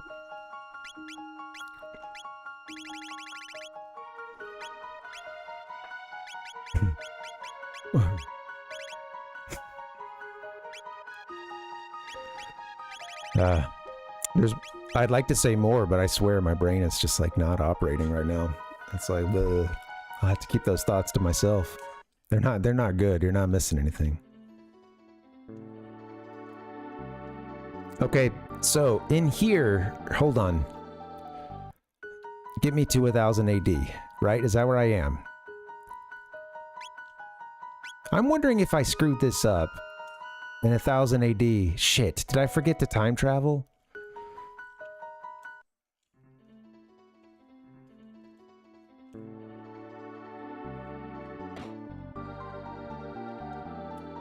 Some of the stuff got...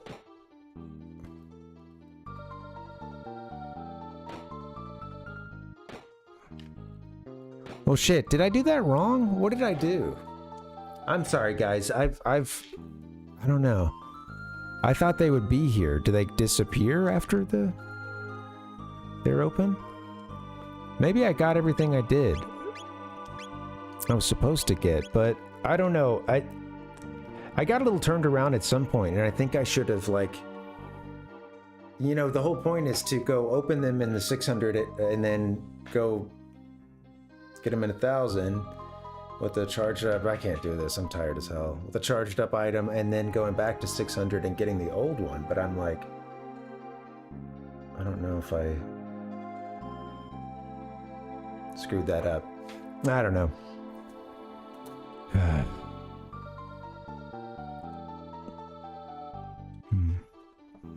Yeah. Okay. Yeah, the title I was like, that's familiar. But yeah, that's funny. It's interesting. Yeah, it's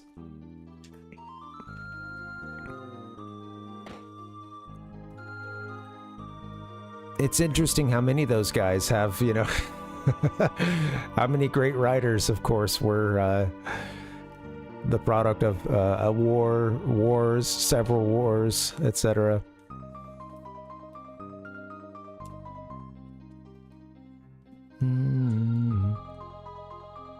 That's interesting. Yeah. Well, yeah. I mean, I like some Steinbeck, so yeah, that sounds like I could enjoy that too. I have to check that one out. Looks a little too close to the road to Wiccan. Mario and Wario. Peggy 12. Guys, I apologize, but I'm getting hit by a big old fatigue wave. So, I'm gonna have to go back and double check, check my math here, make sure I've done this correctly. But I think that might be it for side quests. Let me do this real quick before I get out of here. I just want to run to the future, or rather to the end of time, and see if Gaspar has much to say about side quests. I think we'll pretty much have things done. Everything wrapped up, I believe, but...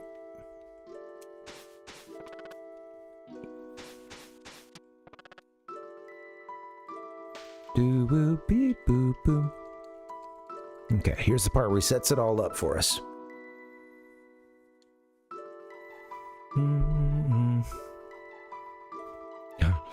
That's great. Hey, they say write about what you know, you know? It's right about that time you got shot. I haven't been shot. I would, it sounds like a fascinating account.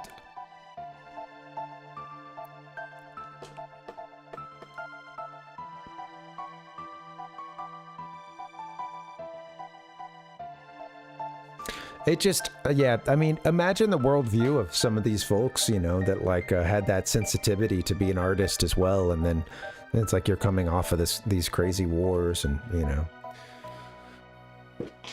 lost friends, lost a part of yourself, you know.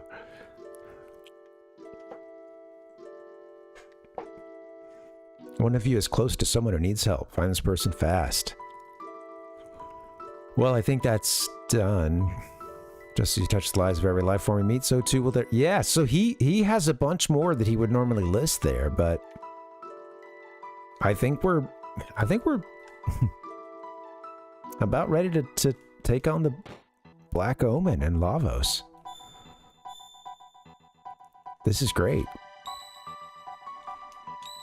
I'm just gonna get a... I think I can save here, because this one's sort of old. I'm gonna do that. And yeah. Alright guys, I do apologize. I'm a tired man, but I'm gonna play us a few sounds and get us out of here. I think I'll do that. And this has been fun, man. Thank you to everybody who came through and chatted. And, thank you, Kat, for the sub. And this has been fun. Happy Monday. Let me see if anybody's out. I am brain dead. Wow, this is great. It's kind of funny, honestly. I feel like I've got like I'm running at like 30%. That's awesome. I've got to do something with this and go watch some X-Files or something. All right, guys. Good to see you. I'm usually here Monday, Wednesday, Friday. I'm okay, Metroid. I really am. Yeah, it's okay. I'm not yeah, it's not a dangerous level of sleep deprivation. I'm just feeling kind of dumb. Just, you know. But thanks, buddy. It's good to see you guys. Happy Monday. I may do an extra stream tomorrow. We'll see. I don't talk much about this or try to make too big a deal about it, but I may or may not be a birthday boy around this time, and yeah, maybe I'll want to get a stream in tomorrow, and I don't know if we'll do Chrono Trigger. That could be cool because we might be beating this game. But if we don't do that, we'll play something fun, you know, Mario 3, something like that. All right, guys, I'm gonna get out of here, play a few images, a couple GIFs. Thank you so much for hanging. Guys, have a great night. I'll see you either tomorrow or Wednesday. Adios, guys. Bye-bye. There's this. There might be a tomorrow for all of us. Here tomorrow. I don't know. All right, guys. Good night. See you next time. Thanks again. I think that tofu saved my life.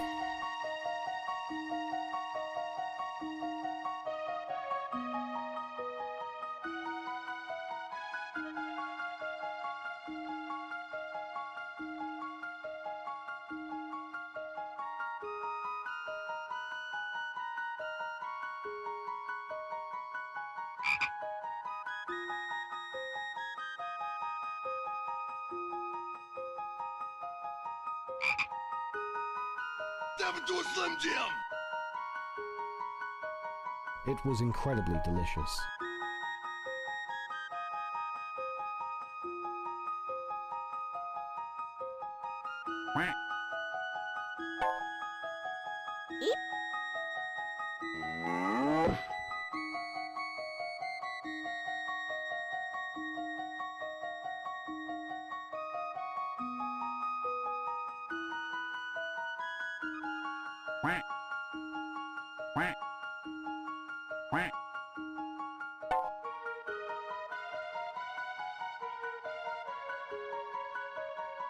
Step into a Slim Jim. Step into a Slim Jim. Step into a Slim Jim. It was incredibly delicious.